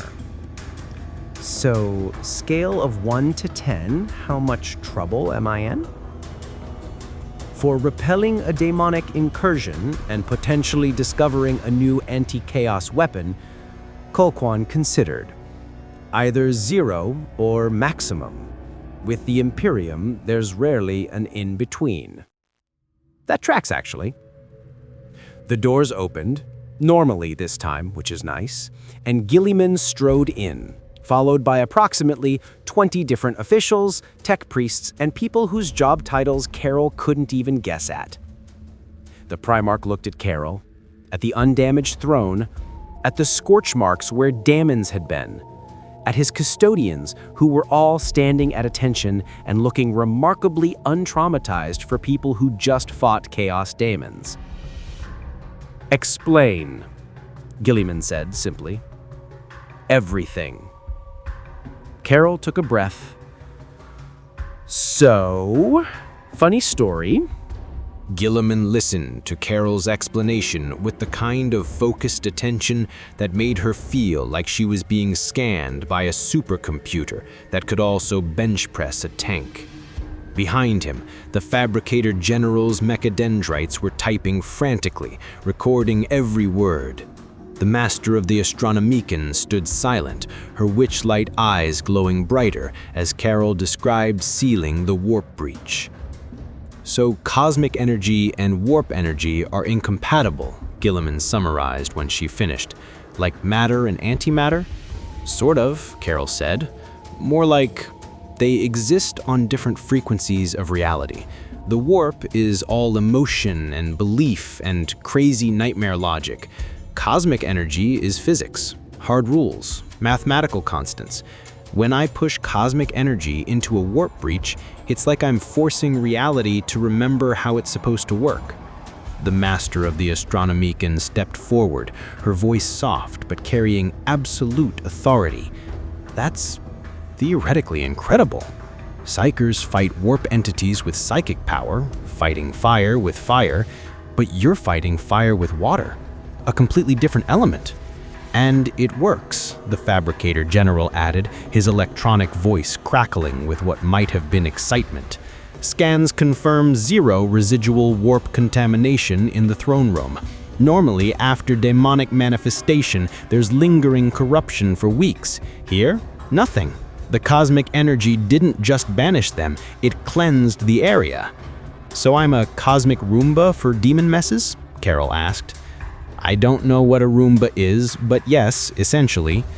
Gilliman paced, his massive armored form moving with restless energy. Carol could practically see the tactical calculations happening behind his eyes. If this is repeatable, if you can consistently seal warp breaches, the strategic implications are enormous. How enormous are we talking? The Imperium has been fighting chaos for 10,000 years. Demonic incursions destroy worlds. Warp storms isolate entire sectors. The Eye of Terror, a massive warp rift, has been expanding for millennia, consuming systems. If you can seal breaches, he stopped, turning to face her. You could potentially close the Eye of Terror. The what now? Massive hole in reality where chaos rules, Colquhoun supplied helpfully. Approximately the size of several hundred star systems, full of demons, traitor space marines, and concentrated evil. It's been there since the Horus Heresy. We can't close it because it's too big and too powerful. And you think I could, what, patch it? Not patch, Gilliman corrected. Seal. Permanently. Force reality to stabilize using cosmic energy as an anchor point. That sounds exhausting. It would probably kill you, the Fabricator General said cheerfully. The energy requirements would be astronomical, but theoretically possible. Let's put suicide mission to close Hell Portal on the back burner, Carol said quickly. Maybe we start smaller, like, I don't know, stopping the next demon attack before we commit to closing galaxy-sized nightmare rifts. Agreed, Gilliman said. We need to test this ability systematically. Controlled conditions, measured responses, understanding limitations. I love how you make cosmic demon fighting sound like a science experiment. Everything is a science experiment if you approach it correctly. Or everything is a battlefield if you're pessimistic enough. Carol turned to see a figure in Terminator armor so covered in purity seals and prayer scripts it looked like someone had wallpapered a tank. Behind the helmet's lenses, she could see eyes that had seen far too much and decided to see more anyway. Chapter Master Lysander, Gilliman acknowledged. Imperial fists, what brings you to the throne room? Reports of demonic incursion in the Imperial Palace. Came to offer assistance. Appears I'm late to the fight. The fight's over. I closed the demon door. Lysander's helmet turned toward her. She felt like she was being evaluated by a particularly judgmental boulder. You're the entity sitting on the golden throne. Carol, and yeah, that's me. Entity feels rude. Can you fight? I punched Thanos in the face so hard he felt it across dimensions, so yes, I can fight. I don't know who Thanos is, but I appreciate confidence. Lysander crossed his arms. Lord Commander, the Imperial Fists stand ready to assist in defending the throne room. If demonic incursion is breaching the palace, we should establish permanent garrison. The breach is sealed, the Master of the Astronomican said, but your point stands. If Chaos has noticed Carol's presence, they'll try again, stronger, more coordinated. Oh good, Carol muttered, so this was the tutorial level, more like the warning shot. Gilliman said, Tzeentch is testing you, learning. That herald will report back to its master. Next time, they'll adapt their strategy. Great, I love fighting enemies who learn. That's my favorite. Kane's instruments suddenly started beeping urgently. Lord Commander, Astronomican output spiking. Something's affecting the signal. Is it me? Carol asked, because I'm literally just sitting here. No, it's external. Something in the warp is pushing against the beacon, testing its strength. The temperature in the throne room dropped. Frost formed on the golden walls again, and Carol felt it, a massive presence, vast and terrible, pressing against reality from the other side, not trying to break through, just observing, measuring, calculating. They're watching, she said quietly. The Chaos Gods. I can feel them, 4 of them. They're all looking this way. The Master of the Astronomican gasped. She can sense them directly? Without psychic training? Cosmic awareness, Carol explained, even as she felt those 4 terrible gazes weighing on her. And these guys are like 4 different flavors of absolutely not. Describe them, Gilliman ordered. Carol closed her eyes, extending her cosmic senses toward those presences. One feels like rage, pure, endless rage, like every angry thought anyone's ever had concentrated into a single point. That's Khorne, Blood God, cares only for war and slaughter, Lysander supplied. Yeah, he's definitely mad about something. Probably mad about everything. Carol shifted focus. Another feels like decay, like entropy accelerated. Everything rotting and dying, but also being reborn in the worst possible way? Nurgle, the Master of the Astronomican whispered, Plague God. He's weirdly cheerful about it, like decay is a gift he wants to share. That's disturbing on multiple levels. Carol moved to the 3rd presence. This one is complicated, shifting, changing. Every time I think I understand it, it becomes something else, like trying to solve a puzzle that keeps changing the rules. Tzeentch, Gilliman said grimly, the one whose herald just attacked, god of change and scheming. He's the one paying the most attention, Like I'm a really interesting new toy he wants to figure out. Carol focused on the fourth presence and immediately regretted it. Oh no. The fourth one is don't, the master of the Astronomican said urgently. Don't focus on Slaanesh. That one is dangerous in ways the others aren't. It doesn't just want to kill you, it wants to own you, possess you, make you worship it. Carol pulled her awareness back quickly, feeling metaphysically dirty. Ugh, that one's going on the never think about again list. Ugh. The four presences lingered a moment longer, then withdrew. The temperature normalized, the frost melted, the feeling of being watched faded, but Carol knew they'd be back. So, she said, opening her eyes, those are the Chaos Gods. They're exactly as horrible as advertised.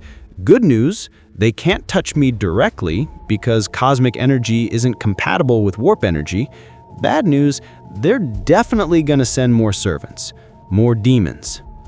Lysander confirmed, bigger ones, smarter ones, coordinated attacks. Even worse news, the Fabricator General added, checking his instruments.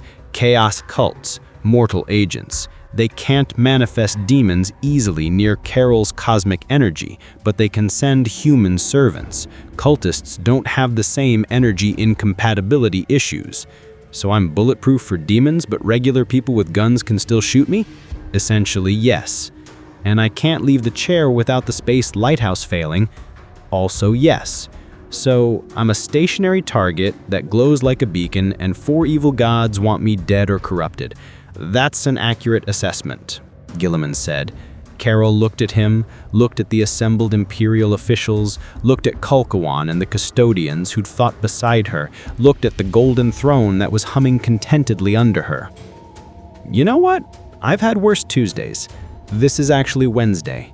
I've had worse Wednesdays then. Point is, I'm not going anywhere. Not because I'm stuck to this chair, although I am, but because I don't run from fights.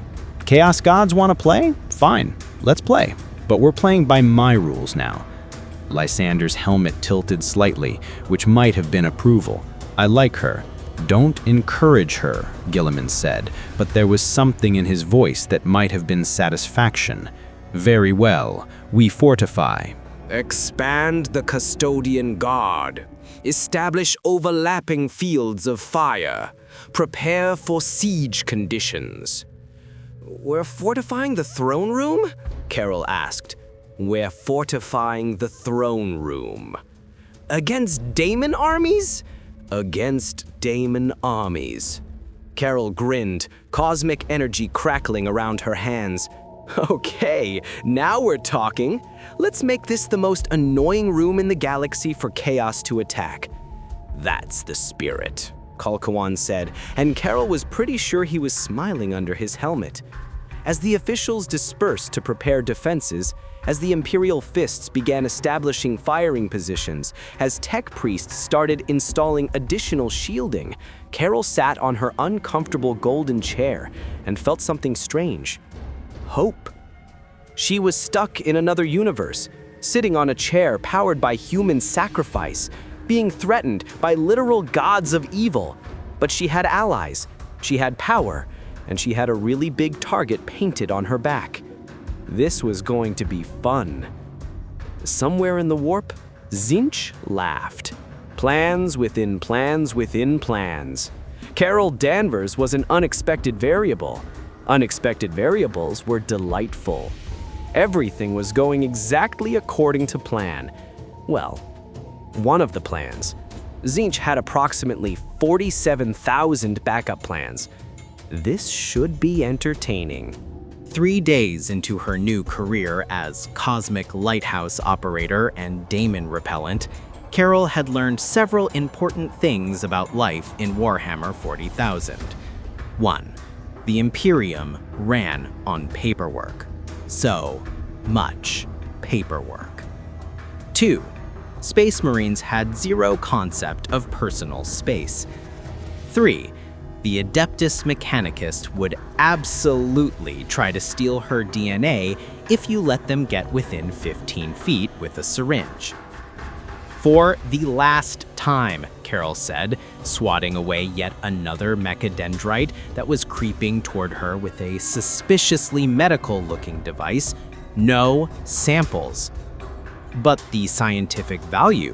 Tech Priest Archon Kane's replacement, after Kane got reassigned to somewhere his curiosity won't cause political incidents, protested. Is less important than my bodily autonomy. Back off or I'm zapping your robot arm. The mechadendrite retreated with what Carol swore was a sulking motion. The throne room had been transformed in 72 hours. What was once a relatively open ceremonial space was now a fortress. Gun emplacements, shield generators, blessed ammunition stores that the Sisters of Battle insisted on praying over every 4 hours.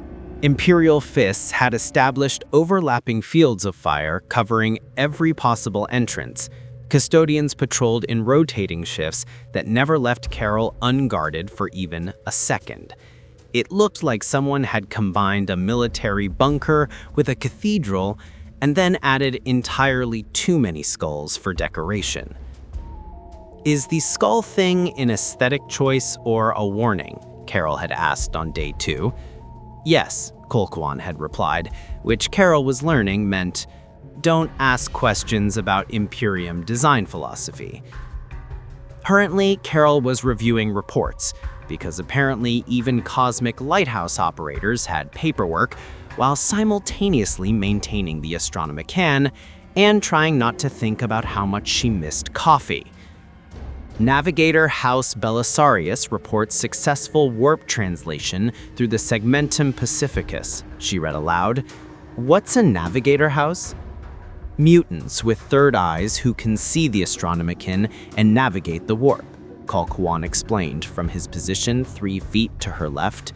He'd basically become her personal custodian, which Carol suspected was less about trust and more about someone needing to make sure she didn't do anything unexpected. Mutants? Stable mutations, sanctioned by the Imperium. They're essential for space travel. You guys are really into your hierarchies, aren't you? Everything has a rank and a title and a specific role. Order from chaos, Colquhoun said simply. Without structure, there is only the enemy. That's either deeply philosophical or deeply paranoid. In the Imperium, there's no difference. A Vox chime interrupted them. Not in alarm, Carol had learned to distinguish between everything's fine chimes, minor problem chimes, and oh god Damon's alarms. This was a someone important wants to talk chime. Throne room, this is Lord Commander Guilliman. Carol, I need to brief you on something. Prepare for visitors. What kind of visitors? Carol asked, already suspicious. The diplomatic kind. Oh no. Oh yes. 10 minutes later, Carol understood why Guilliman had sounded apologetic. The diplomatic visitors were a delegation of chapter masters, the leaders of various Space Marine chapters. They'd come to Terra to see the entity on the Golden Throne for themselves, and apparently decide whether she was a miracle, a threat, or something to be studied by removing her organs. Gentlemen, Carol said, brightly, because if she was going to be intimidated by genetically enhanced super soldiers, she wasn't going to show it. Welcome to my office. Sorry about the mess. We had a Damon problem earlier this week. We heard, Grimaldus rumbled, his voice like thunder being forced through a speaker system. You sealed the warp breach with Xenos power. Cosmic power, but sure, we'll go with Xenos if that makes you feel better. It doesn't.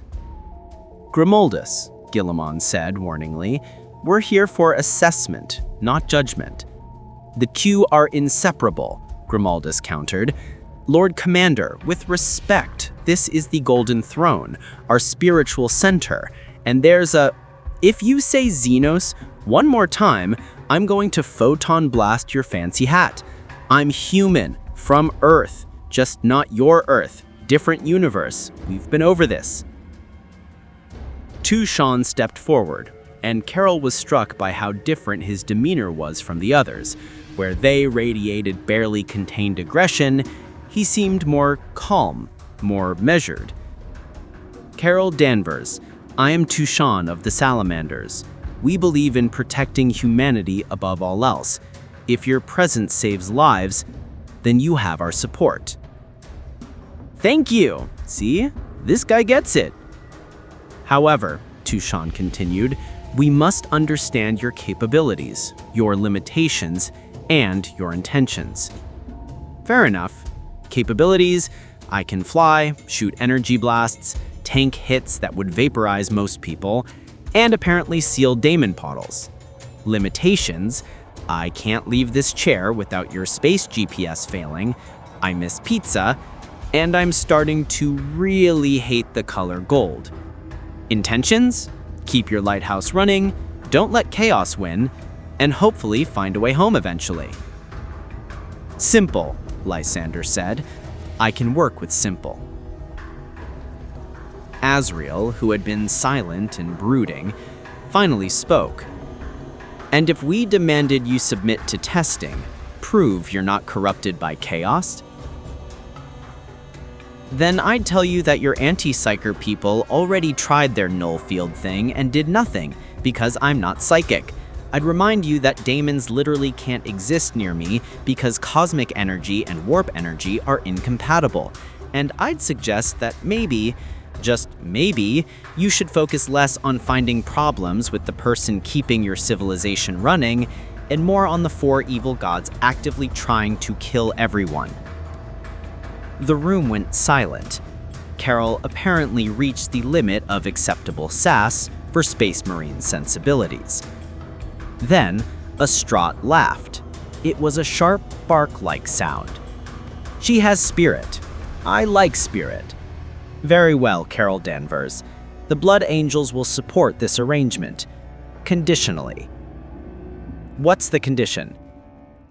Don't make us regret it. I'll do my best. Grimoldus still looked unconvinced, but Guilliman's presence was clearly keeping him from starting a purge.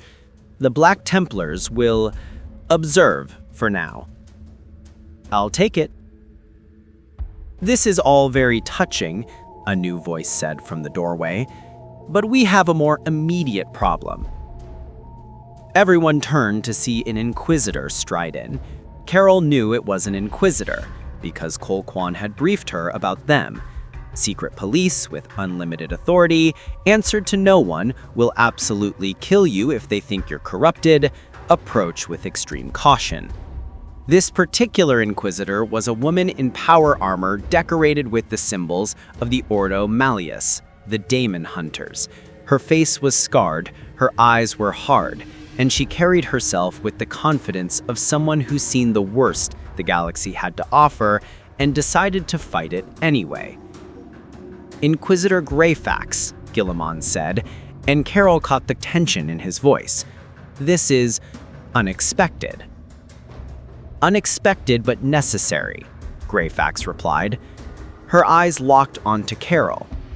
I've been investigating the Chaos Cult activity on Terra, and I've found something concerning. How concerning? There's a coordinated effort across 14 different cult cells, all of them focused on one goal, reaching the throne room, reaching you. They want to kill me? Worse, they want to corrupt you, turn you into a gateway for demonic manifestation. If they succeed, if they can corrupt your cosmic energy, you won't seal warp breaches, you'll become one. The room went very, very quiet. Okay, Carol said slowly. That's bad. That's catastrophic, Greyfax corrected. You're currently the Astronomican's power source. If you become corrupted, the beacon doesn't fail, it becomes a lure, drawing ships not to safety, but to damnation. every navigator in the Imperium would be leading vessels straight into chaos. So no pressure then. Absolutely immense pressure, actually. Guilliman stepped forward. What's your recommendation, Inquisitor? Purge the cults. Immediately. Root them out before they can coordinate their attack. I have locations. I have names. I need forces. You'll have them, Guilliman said. Chapter Masters, your forces will coordinate with the Inquisition, sweep operations across Terra, find these cultists, and eliminate them. Finally, something to kill, Grimaldus said with what might have been satisfaction. I'm coming too, Carol said. Every head in the room turned to stare at her. Absolutely not, Culkin said immediately. You can't leave the throne, Guilliman reminded her. I know I can't leave physically, but Carol focused, extending her cosmic awareness outward. I can project, send a portion of my consciousness and power out as a construct, like a cosmic avatar. It's something I've been practicing. You've been practicing what? Culquin's voice had gone up an octave. Making backup bodies out of cosmic energy. I got bored.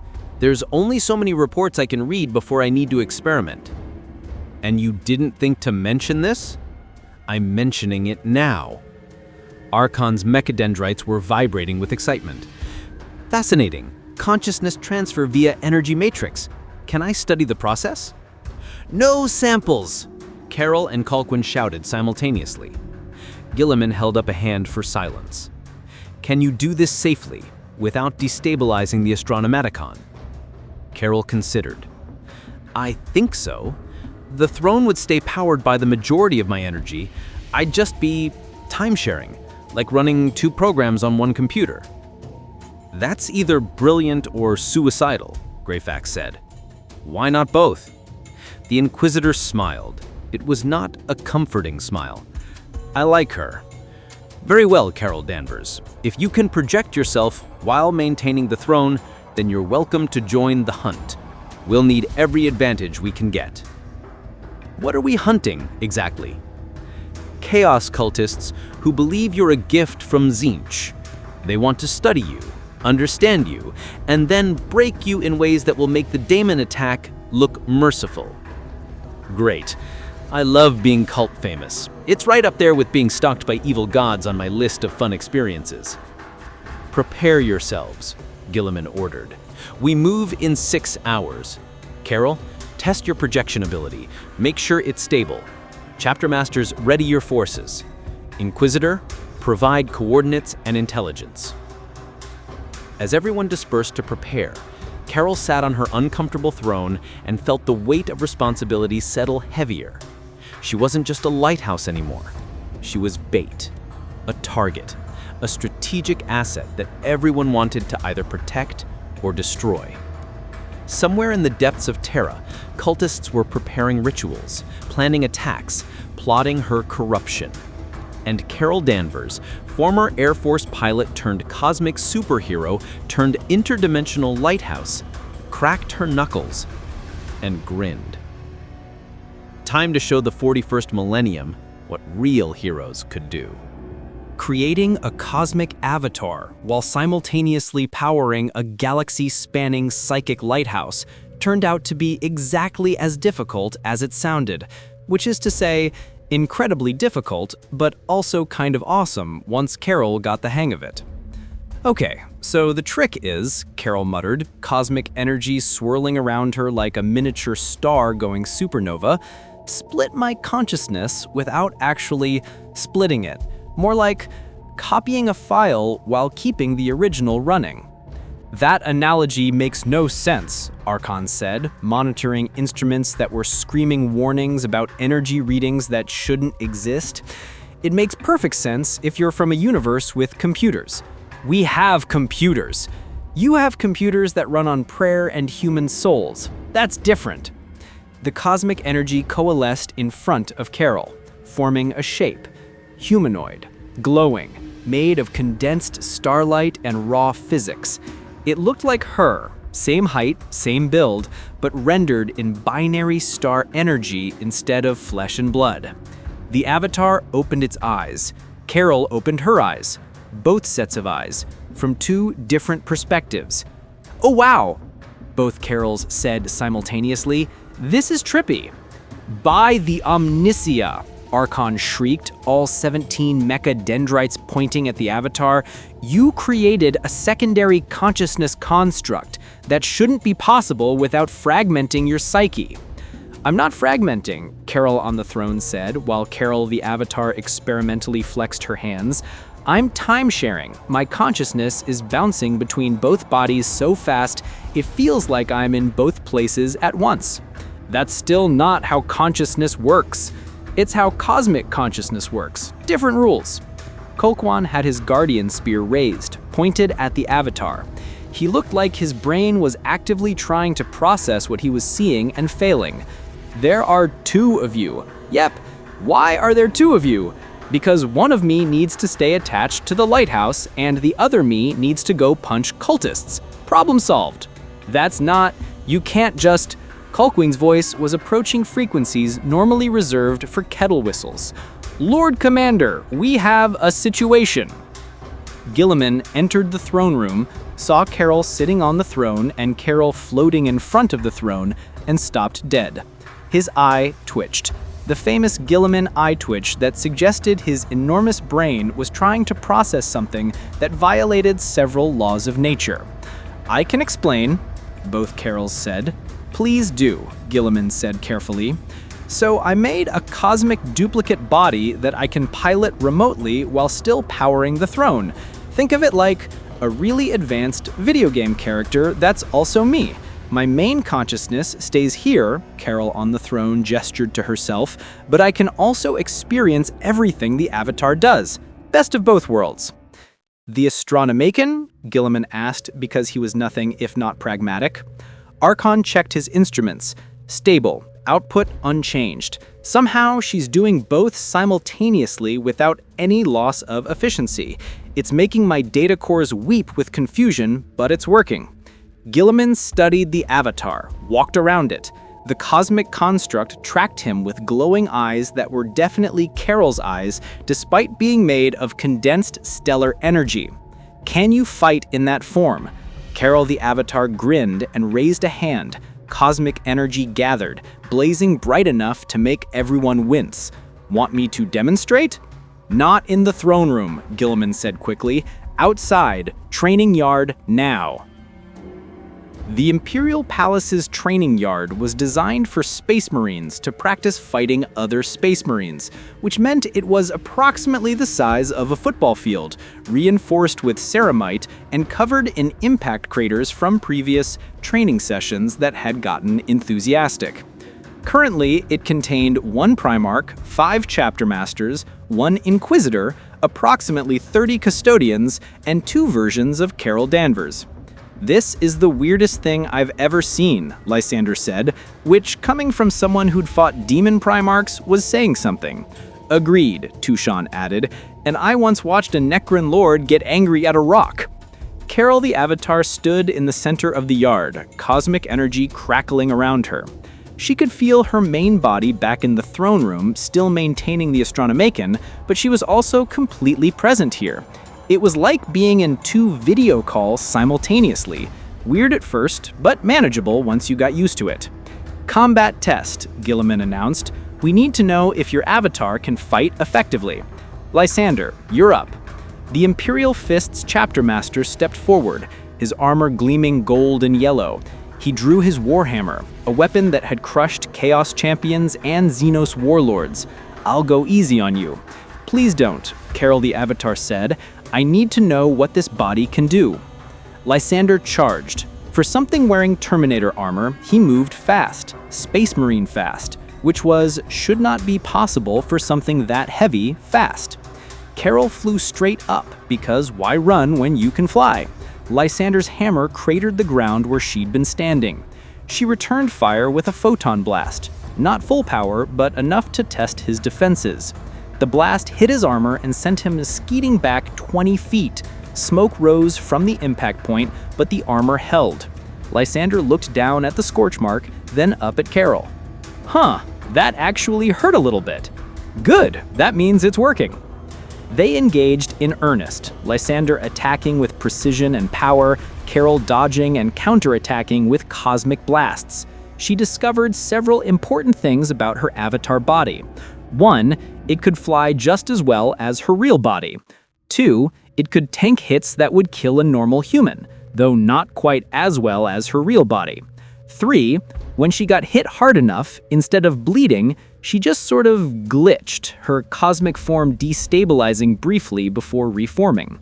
That's fascinating and disturbing, Greyfax observed, as Carol's avatar arm got smashed by Lysander's hammer, dissolved into energy, and then reformed 2 seconds later.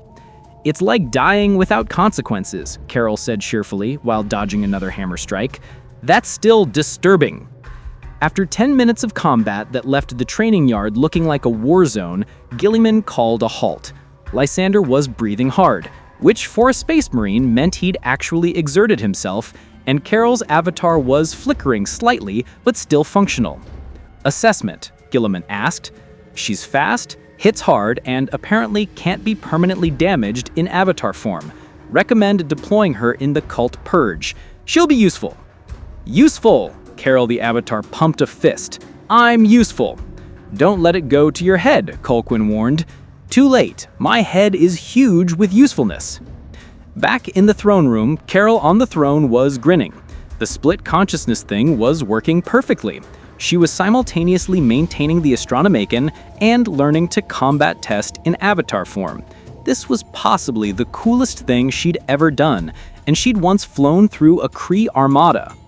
Greyfax approached the Avatar, studying it with the kind of intense scrutiny Carol considered with people looking for weakness. Can chaos corrupt this form? I don't think so, Carol the Avatar said. It's pure cosmic energy, no soul to corrupt, no mind to twist. It's just physics in a Carol-shaped container. Test it, Greyfax ordered, pulling out what looked like a small, ornate box covered in warning symbols and purity seals. What's in the box?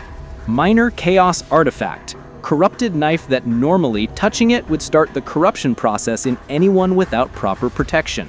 Greyfax opened the box carefully, revealing a dagger that looked wrong, like it was made of angles that shouldn't exist, and metal that hated being metal.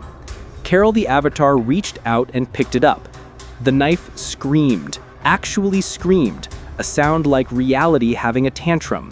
Then it dissolved, just turned to ash in Carol's hand as cosmic energy overwhelmed the warp corruption sustaining it. Everyone stared. Well, Greyfax said slowly, that answers that question. You're not just immune to chaos corruption, you're actively hostile to it. Chaos artifacts can't exist in your presence. So I'm like chaos repellent? More like chaos poison. Anything sustained by warp energy that touches you appears to self-destruct. That's actually really cool. That's tactically invaluable, Guilliman corrected. If you can destroy chaos artifacts by touching them, you've just become the Inquisition's favorite person. I'm someone's favorite. This day keeps getting better. Azriel, who'd been silent through the whole demonstration, finally spoke. Lord Commander, I withdraw my earlier objections. If she can destroy chaos corruption this efficiently, she's an asset worth protecting. Thank you, Carol the Avatar said. Don't make me regret this. I'm hearing that a lot today. Grimaldus approached, his armor rattling with chains and purity seals. He looked at the Avatar, then at where he knew Carol's real body was in the throne room, then back at the Avatar. This is still deeply heretical. But, Carol prompted, but effective heresy is preferable to ineffective purity. I'll take it. Guilliman activated his Vox. All units, prepare for deployment. We move in 2 hours. Inquisitor Greyfax will provide target coordinates. Carol, your avatar will accompany the strike teams. We're going to purge these cults before they can organize their attack. Finally, Carol the Avatar said, cosmic energy flaring with excitement. I've been sitting in a chair for 3 days. Time to actually do something.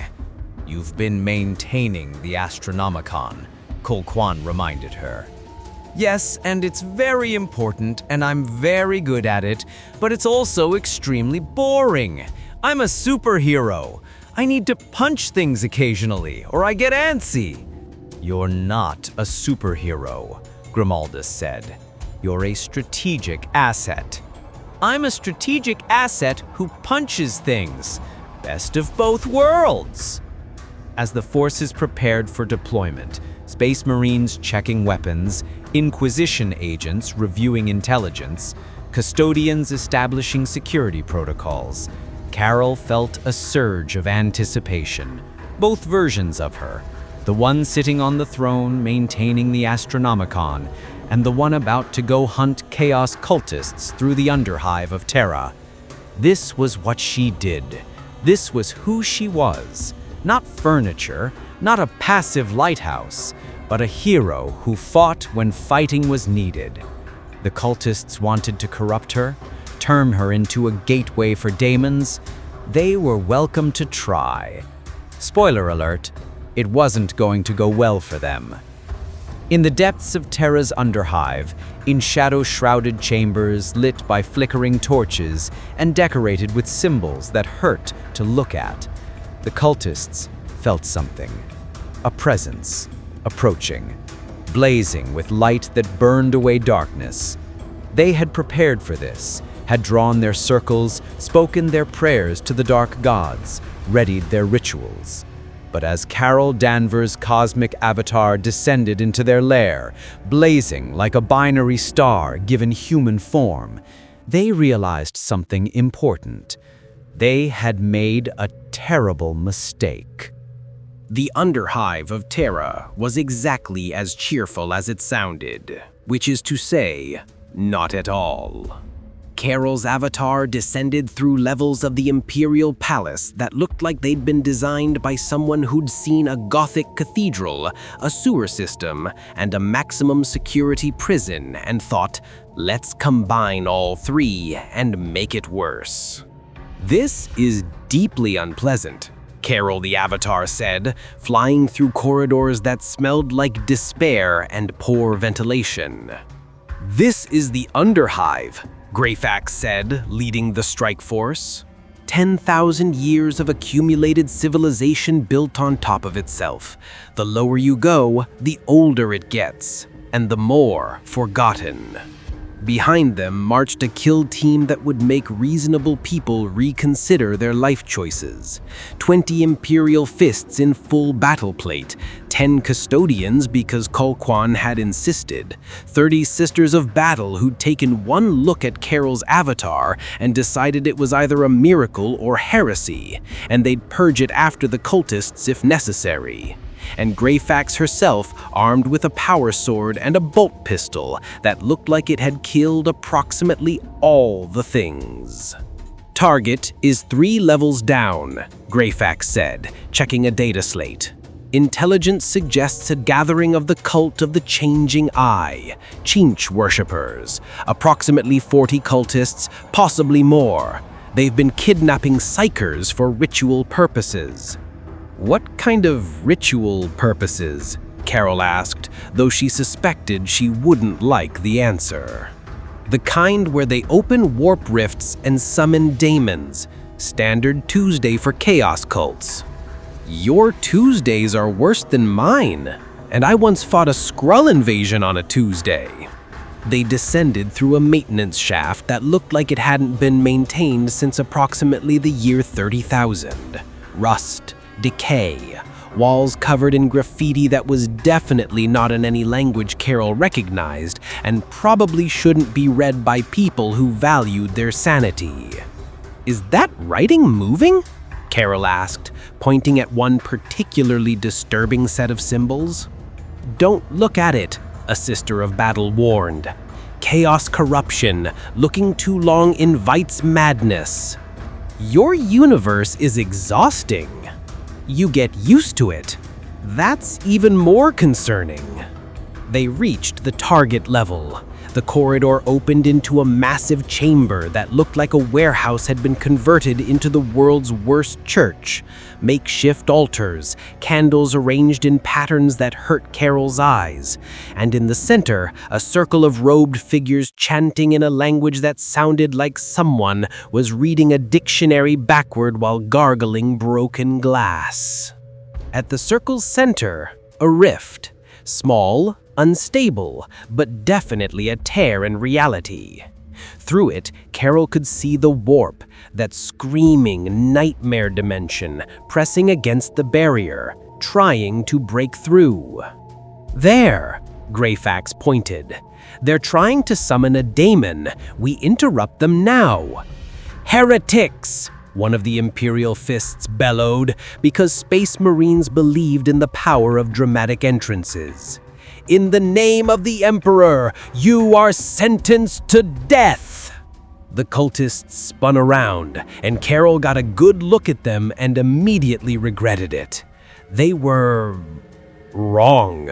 Mutated. Extra eyes in places eyes shouldn't be, limbs that bent at impossible angles, flesh that rippled with colors that didn't exist in normal spectrums. The new light, one of them shrieked, pointing at Carol's avatar. The cosmic aberration, the changer of ways predicted your coming. That's concerning, Carol muttered. Seize her, corrupt her, make her a gateway. The cultists charged, which was bold but ultimately stupid. The Imperial Fists opened fire with bolters, guns that fired explosive rounds the size of energy drink cans. Cultists exploded into messy pulses of gore and bad life decisions. Carol flew forward, cosmic energy blazing. She grabbed one cultist who was channeling warp energy, and the moment her avatar touched him, the corruption burned away like tissue paper in a furnace. The cultist screamed, not in pain, but in confusion, as 10 years of chaos corruption was cleansed in 3 seconds. He looked at his now normal hands. What have I done?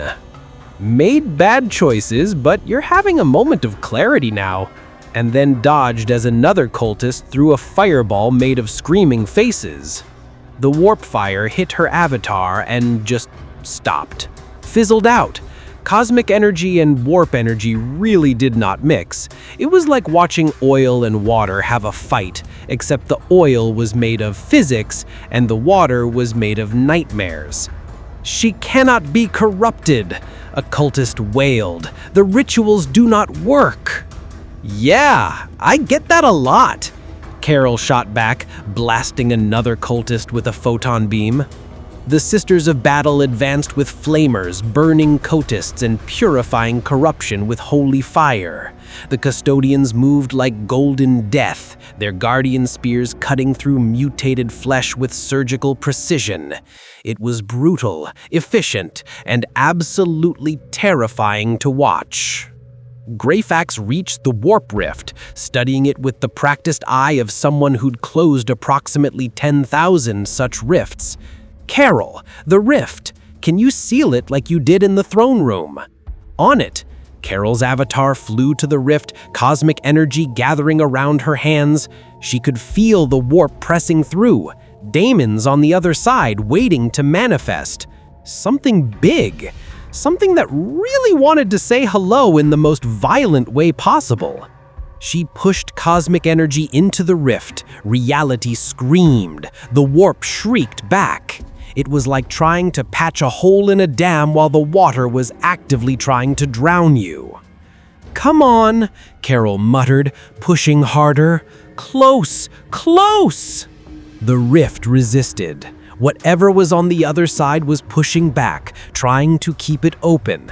Carol felt a vast intelligence on the other side. Not quite a god, but definitely god adjacent. A greater daemon, a lord of change, one of Tzeentch's most powerful servants. It spoke directly into her mind. Curious, so curious. You are not food, not fuel. What are you? I'm the person closing your door, Carol shot back, cosmic energy blazing brighter. The architect wishes to study you, to understand, to change you. Hard pass. You cannot refuse change. All things change, even you. Watch me not change. Carol pushed harder, and the cosmic energy finally overwhelmed the warp rift. It sealed with a sound like reality sighing of relief and a flash of light that left after images. The greater daemon's presence vanished, cut off from real space. The remaining cultists, seeing their ritual fail and their daemon lord blocked, did what any reasonable chaos cultist would do. They panicked and started running. They did not get far. The Imperial Fists were very thorough. So were the Sisters of Battle. The Custodians were perhaps the most thorough, which Carol was learning meant absolutely no survivors. Within 5 minutes, the chamber was cleared, cultists dead or captured, mostly dead. The warp rift sealed, the corruption cleansed by a combination of Carol's cosmic energy and liberal application of flamer fire. Greyfax surveyed the carnage with satisfaction. Excellent work. That's one cult cell eliminated. You said there were 14 cells, Carol reminded her. Correct. 13 to go. Oh, good. I love having a to-do list. Back in the throne room, Carol on the throne had experienced everything her avatar had experienced. The fight, the cultists, the greater daemon trying to understand her. It was like watching a movie where she was also the main character. Disconcerting, but effective. How was it? Kolquan asked. He'd stayed behind to guard her main body because someone needed to make sure the Astronomicon didn't fail while she was off being a superhero. Educational, violent, weirdly satisfying. Your universe has the worst problems, but solving them is kind of fun. You think demon hunting is fun? I think helping people is fun, and stopping chaos cults from opening hell portals definitely counts as helping. Archon looked up from his instruments. Astronomicon output remained stable throughout the entire engagement. You really can multitask. It's making my theological understanding of consciousness have a crisis, but it works. Add it to the list of things I broke that shouldn't be breakable. Over the next 6 hours, Carol's avatar accompanied strike teams to 4 more cult hideouts. Each one was a variation on the theme: corrupted people, warp rifts, daemons trying to manifest. Carol sealing the warp rift with cosmic energy, while Space Marines and Inquisition agents provided the shoot everything that's heretical support. By cult cell number 5, Carol had developed a system. Step 1, dramatic entrance with cosmic energy blazing. Step 2, ignore cultists' attempts to corrupt her because it never worked. Step 3, seal the warp rift while allies handled the shooting. Step 4, maybe punch a daemon if one manifested. Step 5, victory pose, optional but recommended for morale. You're enjoying this too much, Greyfax observed after cult cell number 6, watching Carol's avatar to a small victory dance after sealing a particularly nasty rift. I'm enjoying helping, there's a difference. Is there? Yes, one involves schadenfreude, the other involves genuine satisfaction at saving lives. Those can be the same thing. Okay, maybe a little schadenfreude. These cultists keep trying to corrupt me and it never works. It's kind of funny watching them realize they've made a mistake. By the time they hit cult cell number 9, word had spread through Terra's underhive. The chaos cults were communicating, warning each other. The cosmic light comes, the uncorruptible, run. But they didn't run. Chaos cultists weren't known for their survival instincts. They tried to fight, tried to overwhelm Carol with numbers, with rituals, with increasingly desperate summonings.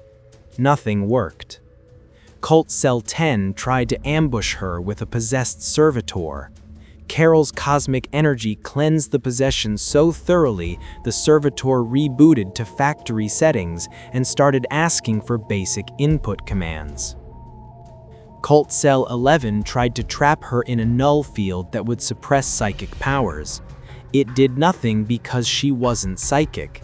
They looked very confused right up until the Imperial Fists shot them. Cult Cell 12 tried to bribe her with promises of power from Tzeentch. Carol laughed so hard her avatar flickered. By Cult Cell 13, the remaining cultists were desperately trying to evacuate Terra entirely. "They're scared," noted Lysander with satisfaction, his armor still covered in cultist blood from the last engagement. "Good," Carol said, "they should be. You don't mess with people's civilizations and expect to walk away." They found Cult Cell 14 in a warehouse near the Imperial Palace's industrial sector. This one was different, bigger, more organized, and in the center of their ritual circle stood someone who made Carol's cosmic senses scream warnings. A chaos sorcerer, an actual honest-to-badness wizard of Tzeentch. Armored in Baroque plate covered in constantly shifting runes, eyes that glowed with warp fire, power that radiated, "I have made terrible choices, but I am very good at magic now." "The cosmic aberration," the sorcerer said, his voice echoing with unnatural harmonics. "The architect's puzzle. I shall be the one to solve you." "Everyone keeps saying that," Carol replied, her avatar blazing with cosmic energy. "Nobody's managed it yet." "Because they were weak. I am Azek of the Thousand Suns. I am Tzeentch's chosen, and I will unravel your secrets. You can try, but spoiler alert, it doesn't end well for you." Azek raised his hands, and the warp itself answered his call. This was going to be interesting. Azek the sorcerer did not mess around. The moment he raised his hands, reality did that thing Carol was learning to hate. It bent, twisted, started screaming in mathematical equations that made her cosmic senses nauseous. The warehouse warped, dimensions folding in on themselves. What had been a straight corridor became a maze. What had been a ceiling became a floor. Gravity decided it was taking a coffee break. "Oh, you're a reality warper," Carol said as she floated in the suddenly sideways space. "I hate reality warpers." Hate is merely the absence of understanding. Azek intoned, because apparently chaos sorcerers couldn't have a conversation without being dramatic. And you, cosmic aberration, are beyond my understanding. For now. He gestured and the warp exploded into the warehouse. Not a rift, a full manifestation. Demons poured through, pink horrors cackling, flamers belching multicolored fire, and something that looked like a floating brain with too many tentacles and a bad attitude. Kill the warriors, capture the light, Azek commanded. The Imperial Fists opened fire immediately. Bolter rounds tore through demon flesh. Flamers from the Sisters of Battle burned away corruption. The Custodians moved with lethal precision, their guardian spears carving through warp entities like cosmic butchers. But Azek was focusing on Carol.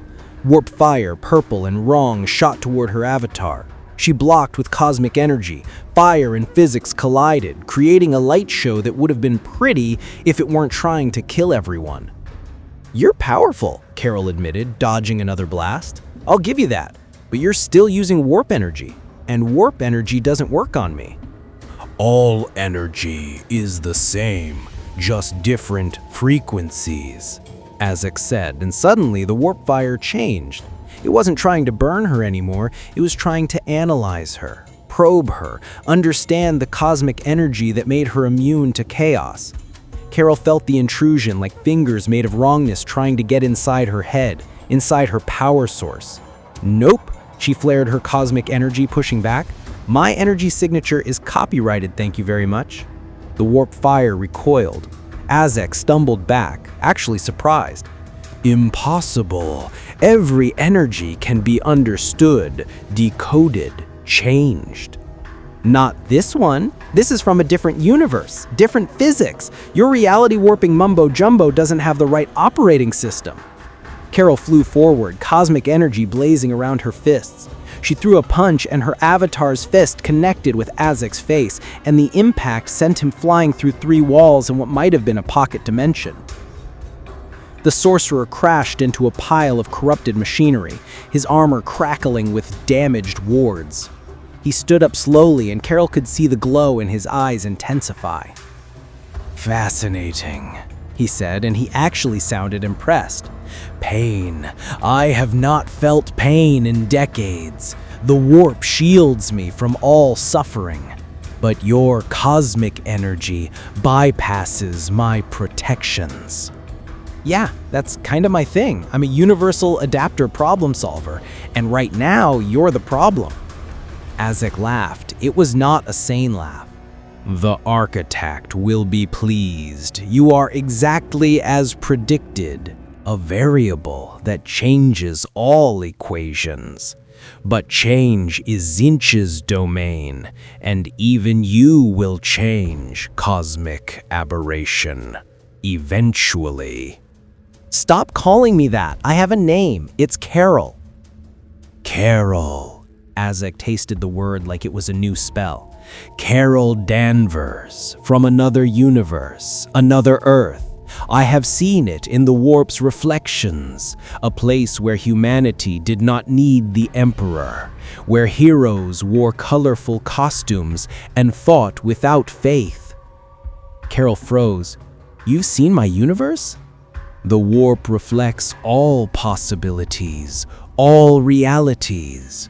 Yours is but one of infinite variations, and you, Carol Danvers, are the cosmic aberration who fell between the cracks." "How do I get back?" Azek tilted his head, considering. "Perhaps. The warp is infinite. All things are possible within the Sea of Souls.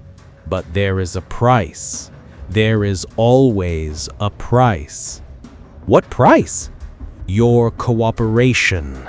Allow me to study you, understand your cosmic nature, and I will find the pathway back to your universe." "And in return, you get to figure out how to corrupt cosmic energy and turn me into a weapon for chaos." "Yeah, I'll pass." "Unfortunate." Azek raised his hands, and the warehouse exploded with warp energy. More demons manifested. The greater demon from earlier, the Lord of Change, finally pushed through a rift that Azek tore open with a gesture. It was massive, 20 feet tall, made of lies and broken promises given physical form. Its feathers were every color and no color. Its eyes saw past, present, and future simultaneously. Its voice was laughter that made reality hiccup. "The cosmic light," it said directly into Carol's mind. "We meet properly at last." "Yeah, hi, hello. I spoke to you earlier when I closed your door. Didn't think you'd take it personally." "The architect does not take things personally. The architect observes, learns, adapts, and you are the greatest puzzle in 10,000 years." "Everyone keeps saying that. I'm not a puzzle. I'm a person." "All people are puzzles. You are simply more interesting." The Lord of Change attacked. Warp fire that burned reality itself. Spells that changed the nature of space. Reality warping on a scale that made Azek look like an amateur. Carol flew, dodged, counterattacked with photon blasts that exploded against the demon's form. Each hit made it scream, not in pain but in surprise, like it had never encountered something that could hurt it this way. "Sisters, focus fire on the greater demon," Greyfax commanded. The Sisters of Battle unleashed a volley of blessed bolter rounds in holy fire.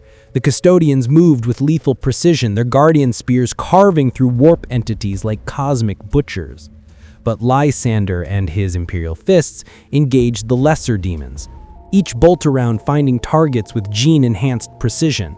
The warehouse had become a war zone, Space Marines fighting demons, Carol's avatar dueling a greater demon, and Azek orchestrating it all from the center like a demented conductor. Back in the throne room, Carol on the throne was sweating. Maintaining the Astronomicon while also fighting a greater demon through an avatar was pushing her limits.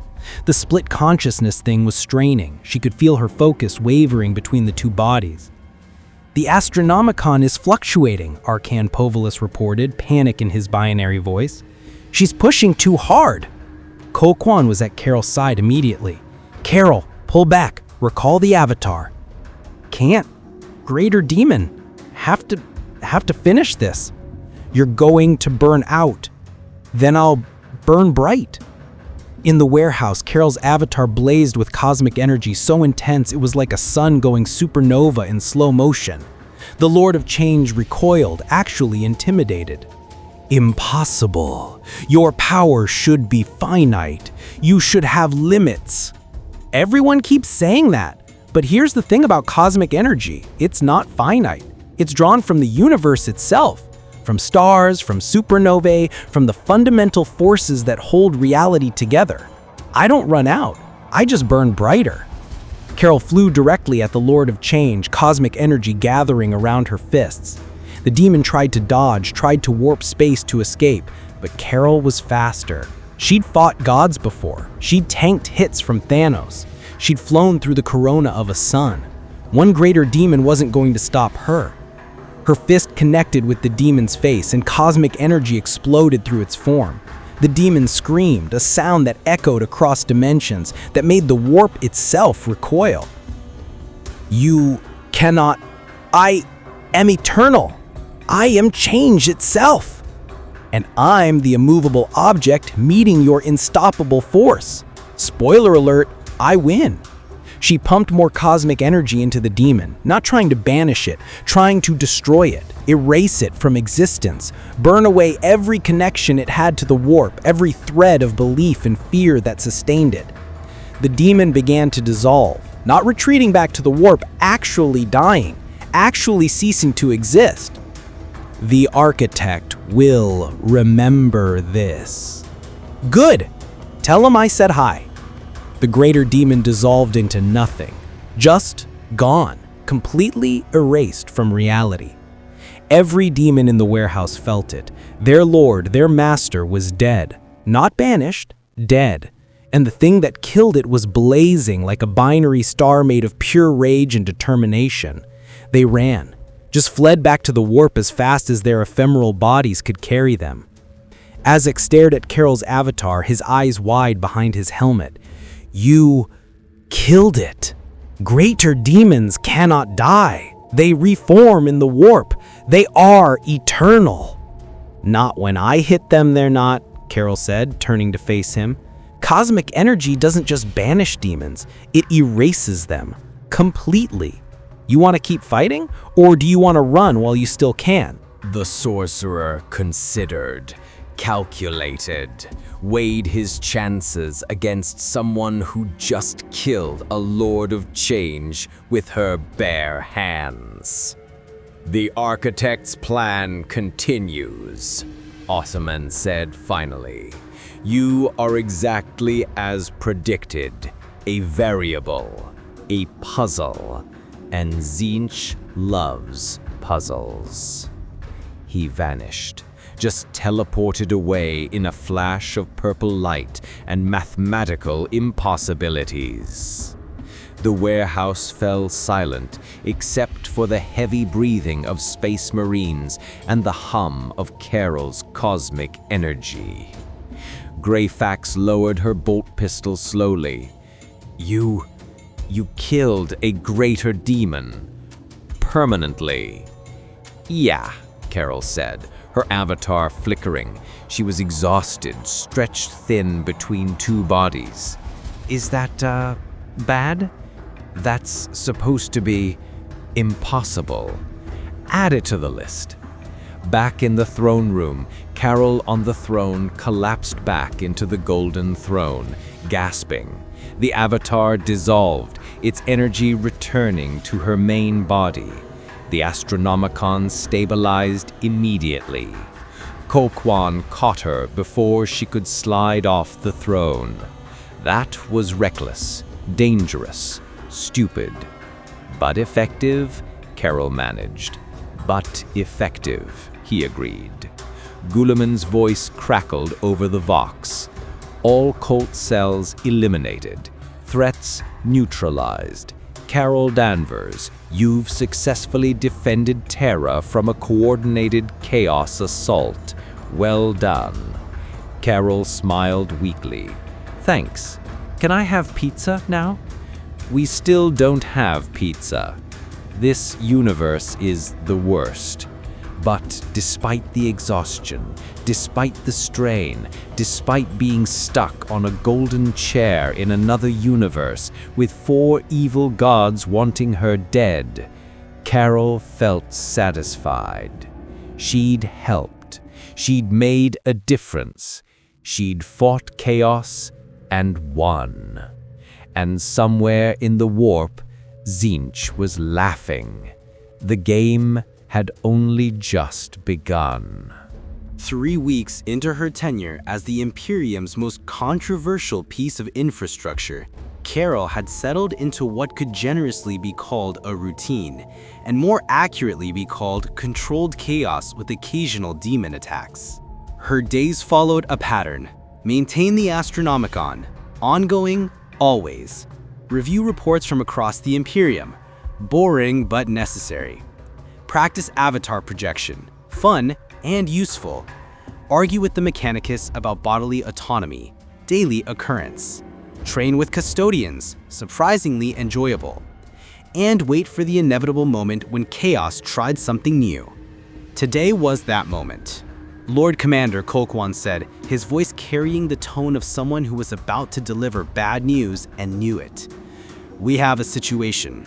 Carol looked up from the report she'd been reading, something about a successful warp translation in the Segmentum Ultima thanks to improved Astronomicon clarity. What kind of situation? The kind where Robetti Guilliman is currently in the chamber of the High Lords having what can only be described as a spirited disagreement about your future. That sounds like politics. I hate politics. Welcome to the Imperium. Everything is politics, even the fighting. In the chamber of the High Lords, Guilliman was indeed having what future historians would diplomatically call a robust exchange of viewpoints, and what everyone present would call an argument that threatened to devolve into actual violence. She cannot remain on the Golden Throne indefinitely. The situation is untenable. She's a Xenos entity. Carol corrected for approximately the 1000th time. She's human from another universe, controlling our most sacred infrastructure. What happens when she decides she doesn't want to cooperate anymore? What happens when her alien loyalties override her temporary alliance with us? My alien loyalties are to not watching civilizations collapse. And for the record, I'm sitting right here, on your throne, keeping your lighthouse running, while you debate whether I'm trustworthy enough to keep doing the thing I've been successfully doing for 3 weeks. 3 weeks is nothing, Kato shot back. The Emperor sat the throne for 10 millennia. We need certainty, permanence. You need someone who can actually keep the Astronomicon running without requiring 1,000 human sacrifices daily, which, by the way, can we talk about how I've eliminated that requirement? The throne runs on my cosmic energy now. No more Psyker sacrifices needed. You're welcome. The master of the Astronomicon leaned forward, her witchlight eyes glowing. She's correct. Since Carol took the throne, the daily Psyker tribute has been suspended.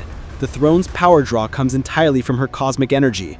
We've saved approximately 21,000 Psykers in 3 weeks. 21,000 souls that could have died serving the Emperor, Diasis protested, because apparently he decided dying was preferable to adapting. 21,000 souls that are now alive, serving the Imperium in other capacities, the Grand Provost Marshal said dryly.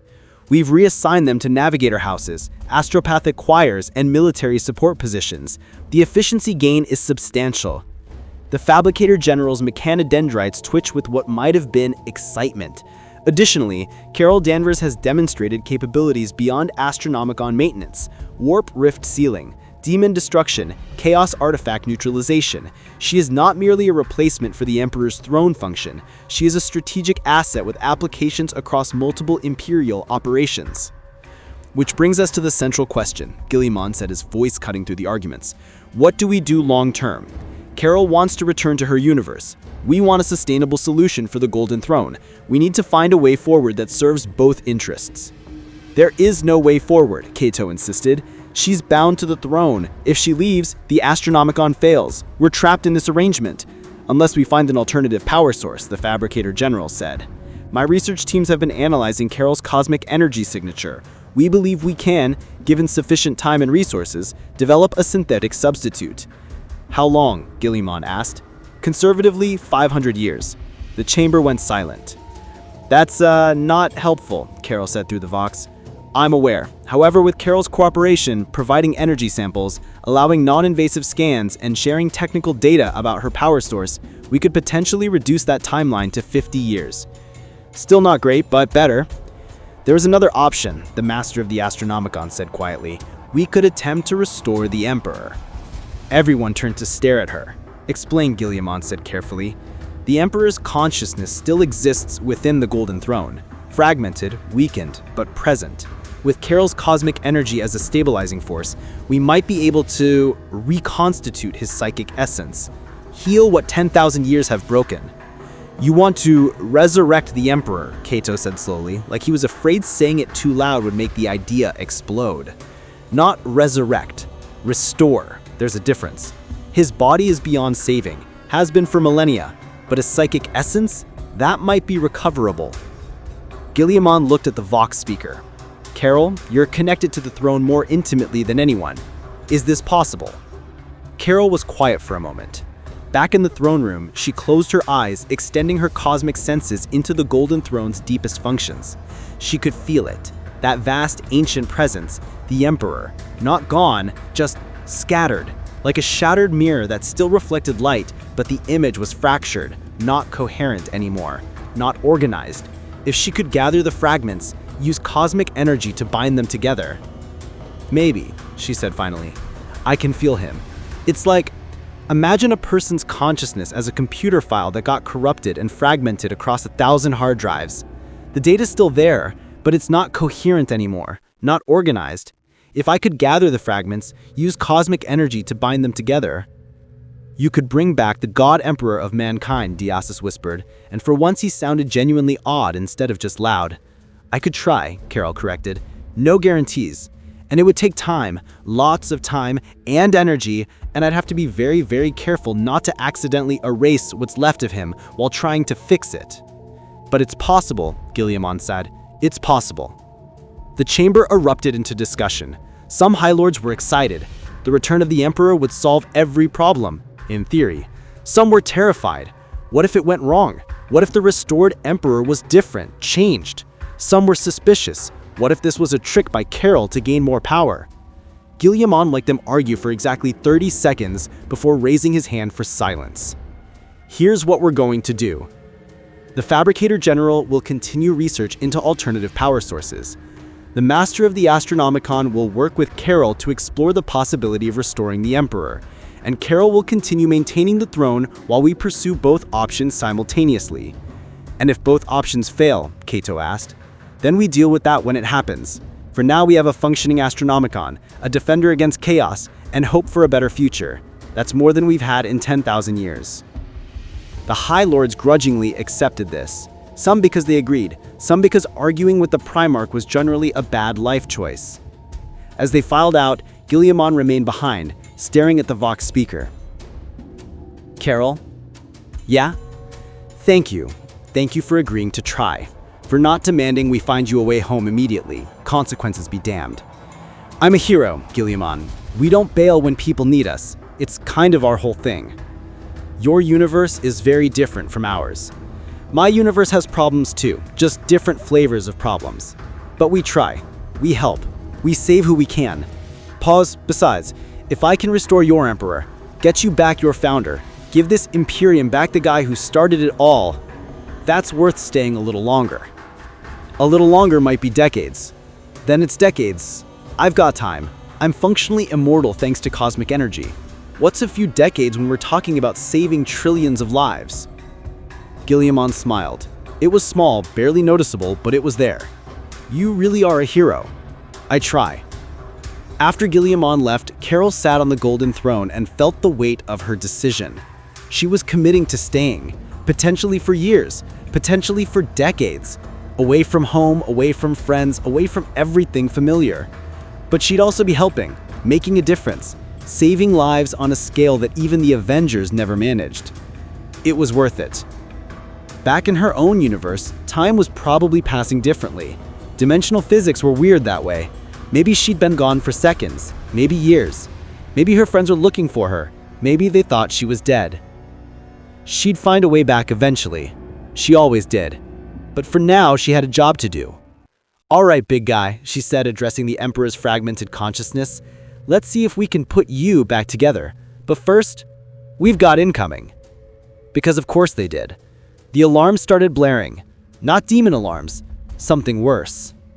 Warp storm detected. Approaching Terra. Size Category 5. Estimated time to impact, 6 hours. Kulquan was at her side immediately. Warp storms are rare in the Sol system. The Emperor's presence usually prevents them, but with you on the throne, my cosmic energy doesn't provide the same protection. Great. What happens when a warp storm hits? Reality becomes unstable. Demons manifest freely. Time and space break down. It's generally considered very bad. Scale of 1 to 10? 12. Of course it is. Guillimon's voice crackled over the Vox. All forces prepare for warp storm defense. Carol, we need you to stabilize Terra's reality while the storm passes. Can you do that? Carol looked at her hands, cosmic energy crackling. Looked at the reports showing the storm approaching, a massive Terran reality bringing all the horrors of the warp with it. Looked at the golden throne humming contently under her. Can I stabilize an entire planet's reality while fighting off a warp storm and maintaining the Astronomicon? Carol considered. That's asking a lot. I know. Give me 3 hours to prepare and get me every Space Marine, Custodian, Sister of Battle, and warm body with a gun you can find. This is going to be ugly. Already mobilizing. Carol cracked her knuckles, cosmic energy blazing brighter. All right, Warp. You want to fight? Let's fight. But we're doing this on my terms. The storm approached. Terra prepared for war. And Carol Danvers, hero of another universe, lighthouse keeper of this one, prepared to defend an entire planet against the fury of chaos itself. No pressure. The warp storm hit Terra like a psychic freight train made of nightmares and bad decisions.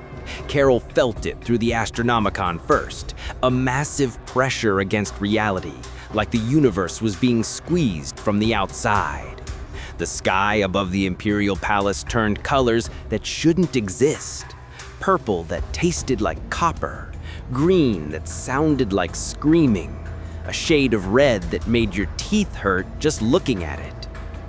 "That's deeply unpleasant," Carol said, cosmic energy flaring around her as she pushed back against the warp's encroachment.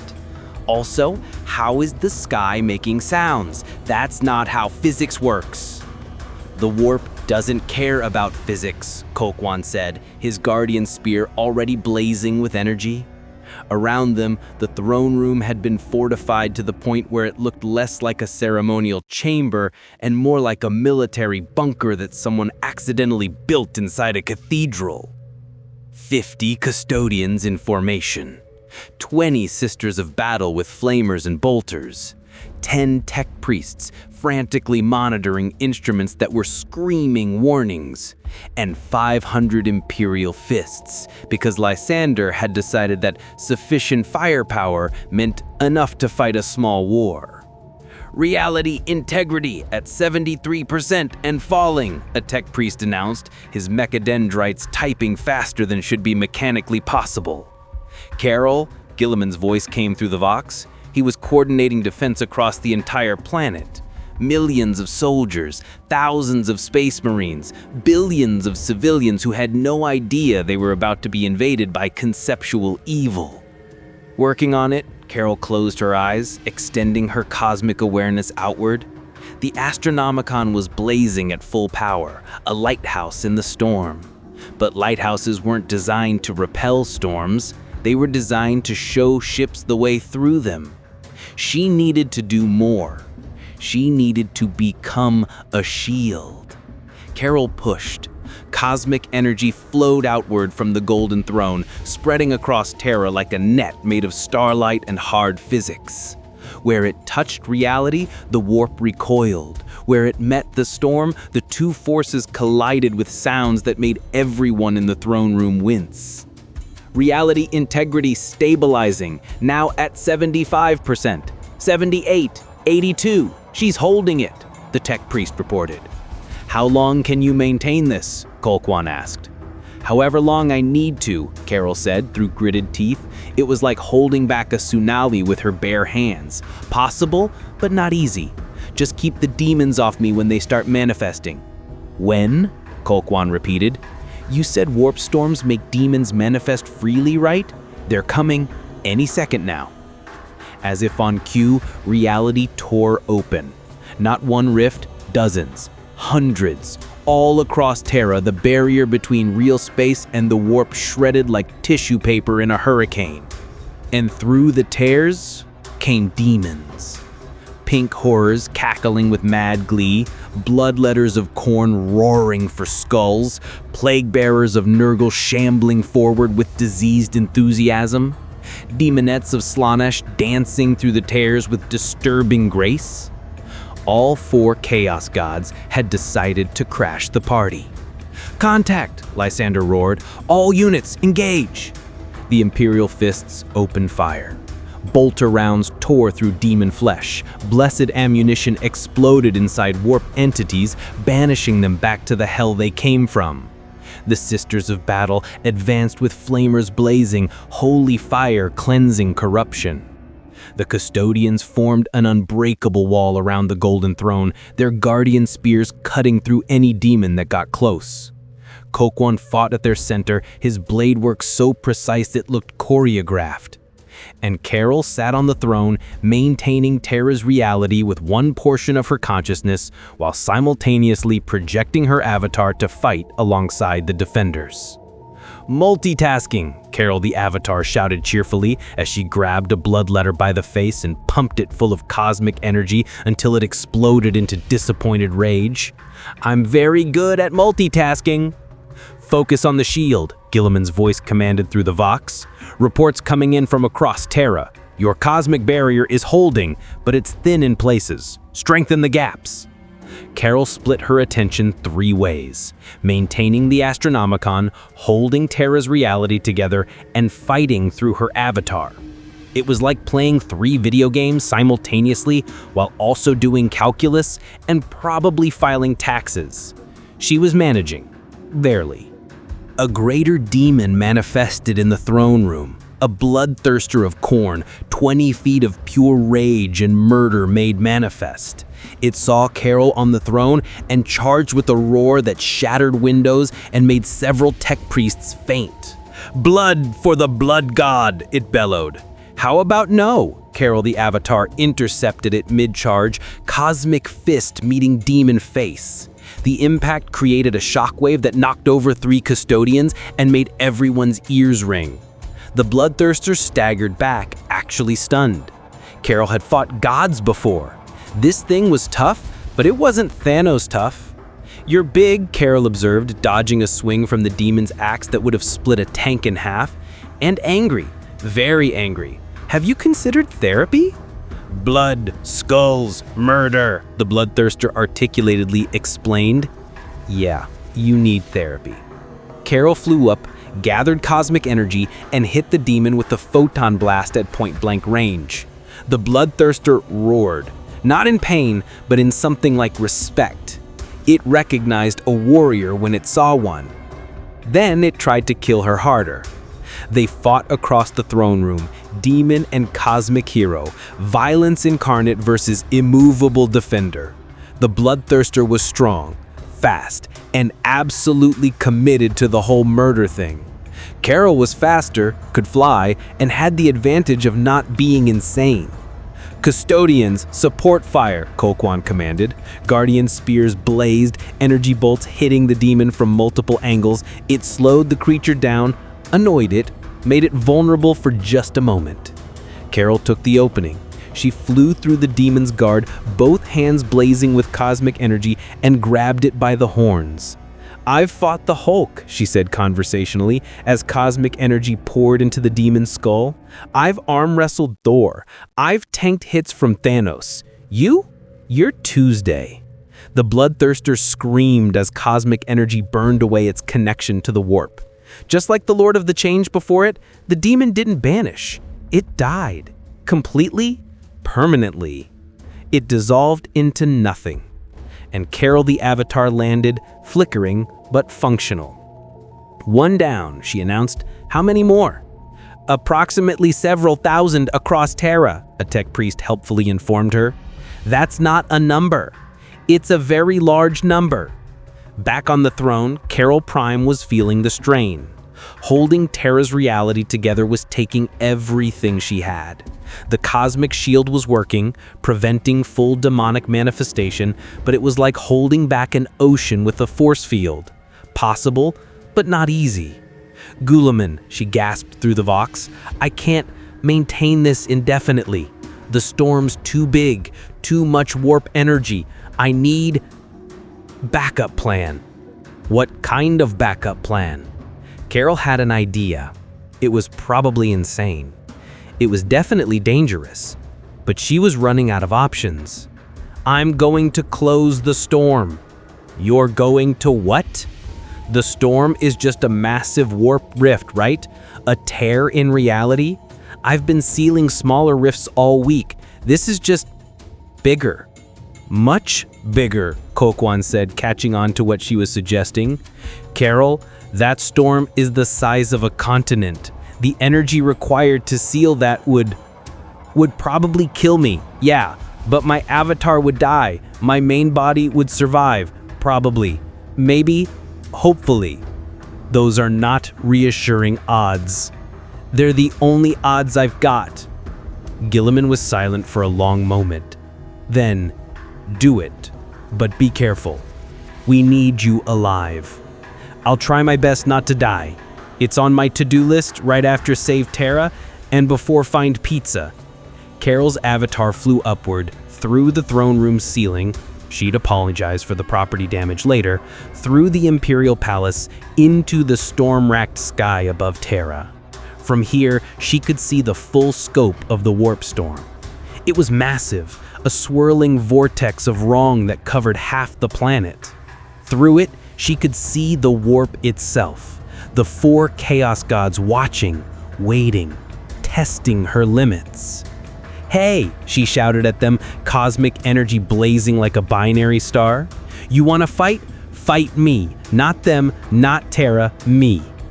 4 presences focused on her. 4 voices that weren't voices spoke directly into her mind. "Blood," Korn rumbled. "Decay," Nurgle giggled. "Change," Zinch whispered. "Excess," Slaanesh purred.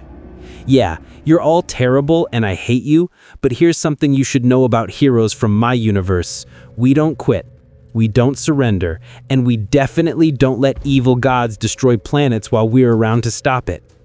She flew into the storm. Cosmic energy versus warp storm. Physics versus madness. Carol Danvers versus the fury of chaos itself. It was like flying into a hurricane made of screaming and bad math.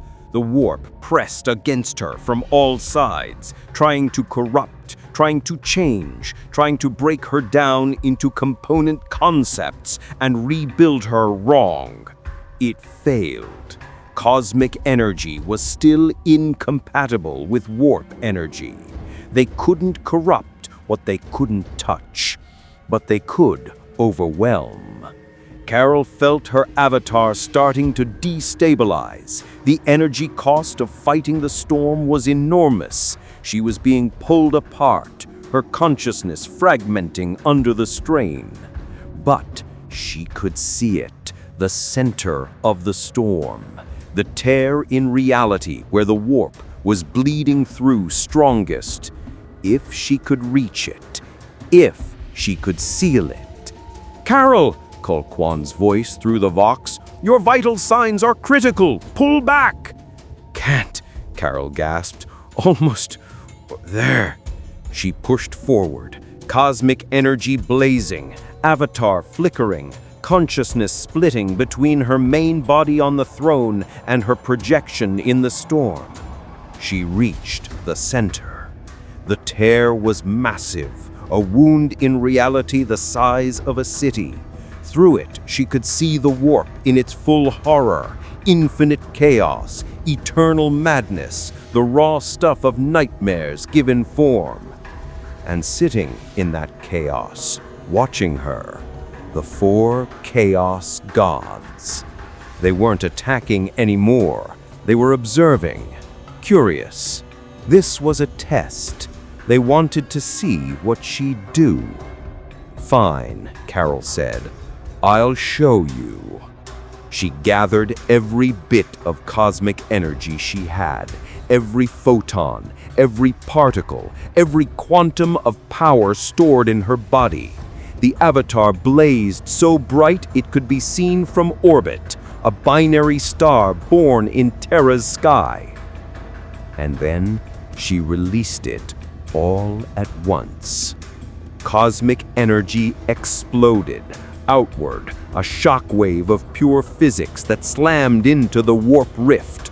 Reality screamed, the warp shrieked back. 2 fundamental forces of existence collided with enough energy to crack a moon. The rift began to close, slowly, fighting every inch, but closing. The avatar dissolved, its energy completely spent, but the seal held. The rift collapsed. The warp storm, cut off from its source, began to dissipate. On the golden throne, Carol Prime collapsed, gasping, every fiber of her being screaming exhaustion. But Terra's sky was clearing. The demons were fading. The storm was ending. She'd done it. "Carol?" Quan was at her side, actually looking concerned. "Are you alive?" "Define alive," wheezed Carol.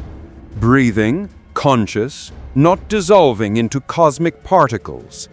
"Then, yeah, alive.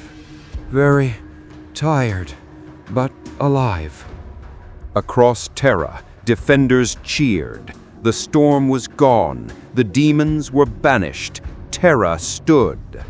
And Carol Danvers, interdimensional hero, had saved an entire planet. Again.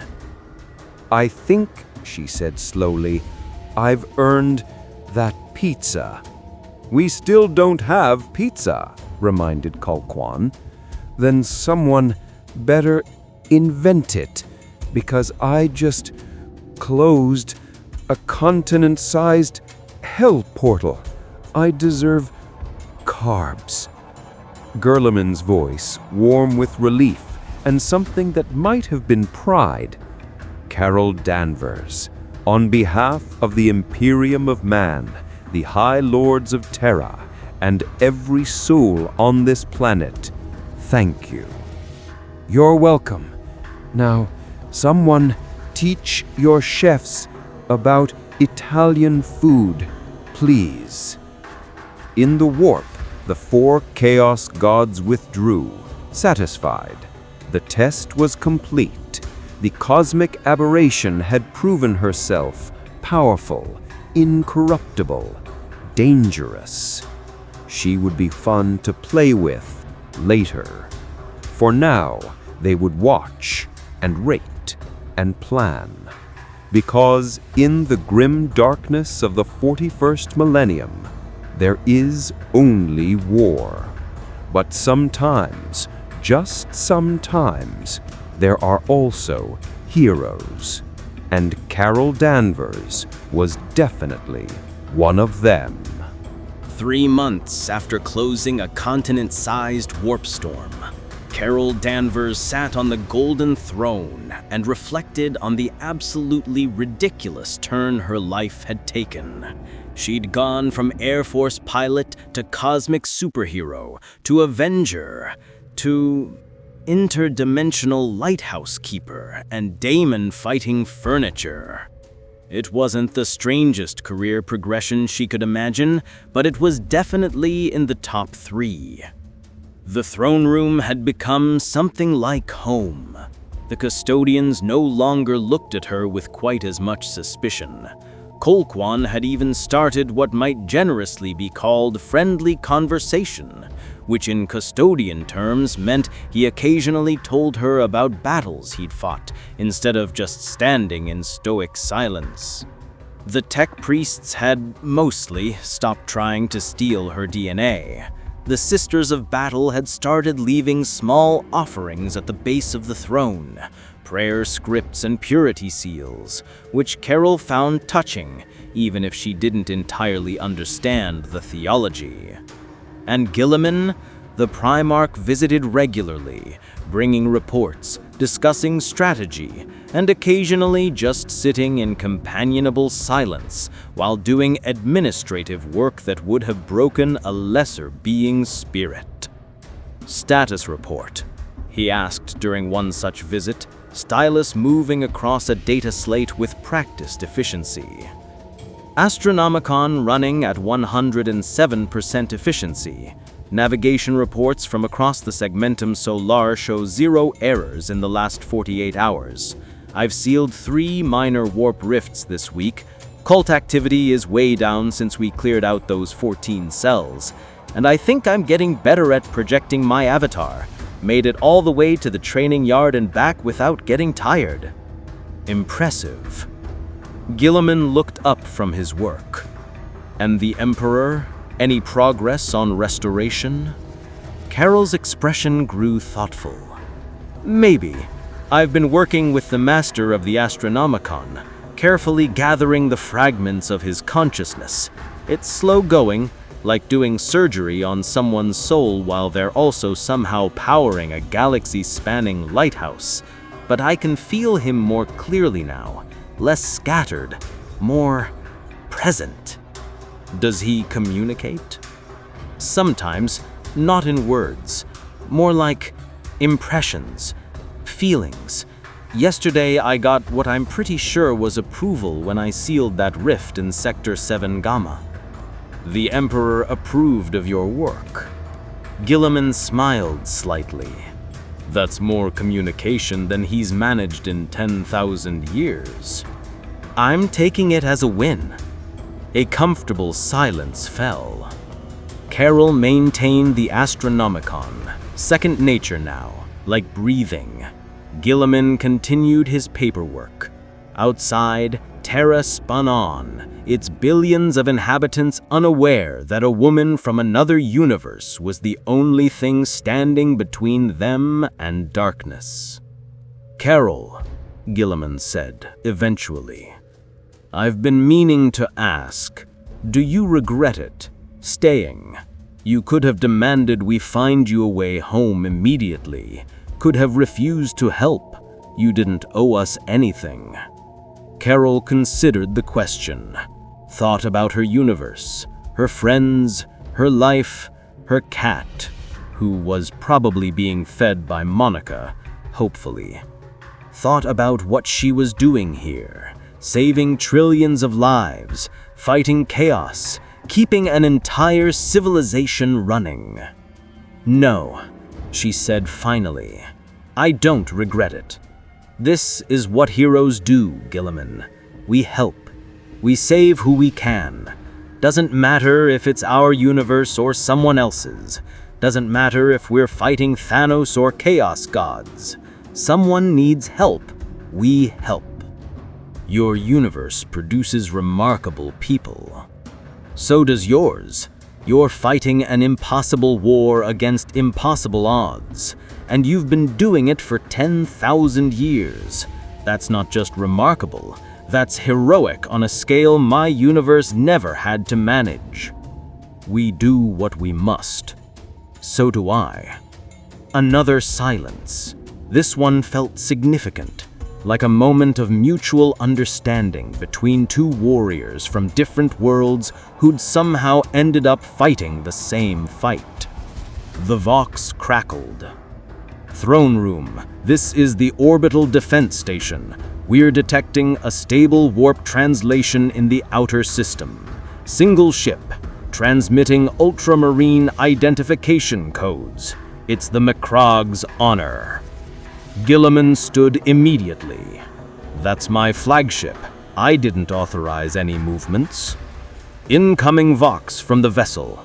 They're requesting immediate audience with the Lord Commander and Carol Danvers. Carol and Guilliman exchanged glances. Patch them through, Guilliman ordered. The Vox crackled, and a voice came through, deep, resonant, carrying authority that made even the custodians stand straighter. "Father," the voice said, and Carol heard something in it that made her cosmic senses tingle. Power, ancient power. "I bring news and a solution to your problem." Guilliman's eyes widened. "Magnus, your prodigal son returns, and I bring with me knowledge of the dimensional rift that brought Carol Danvers to our universe. I know how to send her home." Carol's heart leapt. Home. She could go home. But as she looked at the throne room, at Colquhoun, who had become something like a friend, at the tech priests who had mostly stopped trying to vivisect her, at the Sisters of Battle who had started leaving small offerings at the base of the throne, prayer scripts and purity seals, which Carol found touching, even if she didn't entirely understand the theology, she felt something unexpected. Hesitation. Also, Magnus continued, his voice carrying what might have been amusement. "I believe I've found a way to permanently restore the Emperor's consciousness. But it requires Carol's cooperation, and it must be done before she leaves. Otherwise, the fragmented pieces will scatter again, and he will be lost forever." Guilliman looked at Carol. "Your choice. Magnus can send you home, but if we're going to restore the Emperor, it has to be now. You'd have to delay your return, possibly for weeks, possibly months." Carol closed her eyes, felt the Astronomicon flowing through her, felt the Emperor's fractured presence so close to being whole again, felt the weight of an entire civilization that had come to depend on her. She thought about her universe, thought about her friends who were probably worried sick, thought about her cat. Then she thought about what her friends would tell her to do, what Captain America would say, what Tony would say, probably something sarcastic but ultimately supportive, what the Avengers' whole mission statement was about. Save who you can, do the most good, be a hero. Tell Magnus to come down here. Let's restore your Emperor. Then we figure out how to get me home while keeping the Astronomicon running. We'll find a way. We always find a way. Guilliman smiled, a real smile this time, not the tired half expression he usually wore. "You really are remarkable." "I'm really stubborn. There's a difference." "Is there?" "Nope." As Magnus's ship descended toward Terra, as the Imperium prepared for the return of a lost Primarch and the possible restoration of their god Emperor, Carol Danvers sat on her uncomfortable golden throne and felt something like peace. She was far from home, stuck in another universe, sitting on furniture that was probably older than her entire civilization, fighting gods of evil with cosmic powers that shouldn't exist. But she was helping, making a difference, saving lives on a scale that even her universe's greatest heroes couldn't match. And when she finally made it home, because she would make it home, she was sure of that, she'd have one hell of a story to tell. In the grim darkness of the 41st millennium, there is only war. But sometimes in that darkness, a light shines, a cosmic light, a hero's light. And Carol Danvers proved that even in the darkest of millennia, even against impossible odds, even when everything seems hopeless, heroes never stop fighting. The Emperor protects. But sometimes, the Emperor gets protected by a cosmic-powered woman from another universe who refuses to let civilizations fall on her watch. And honestly, that's pretty amazing.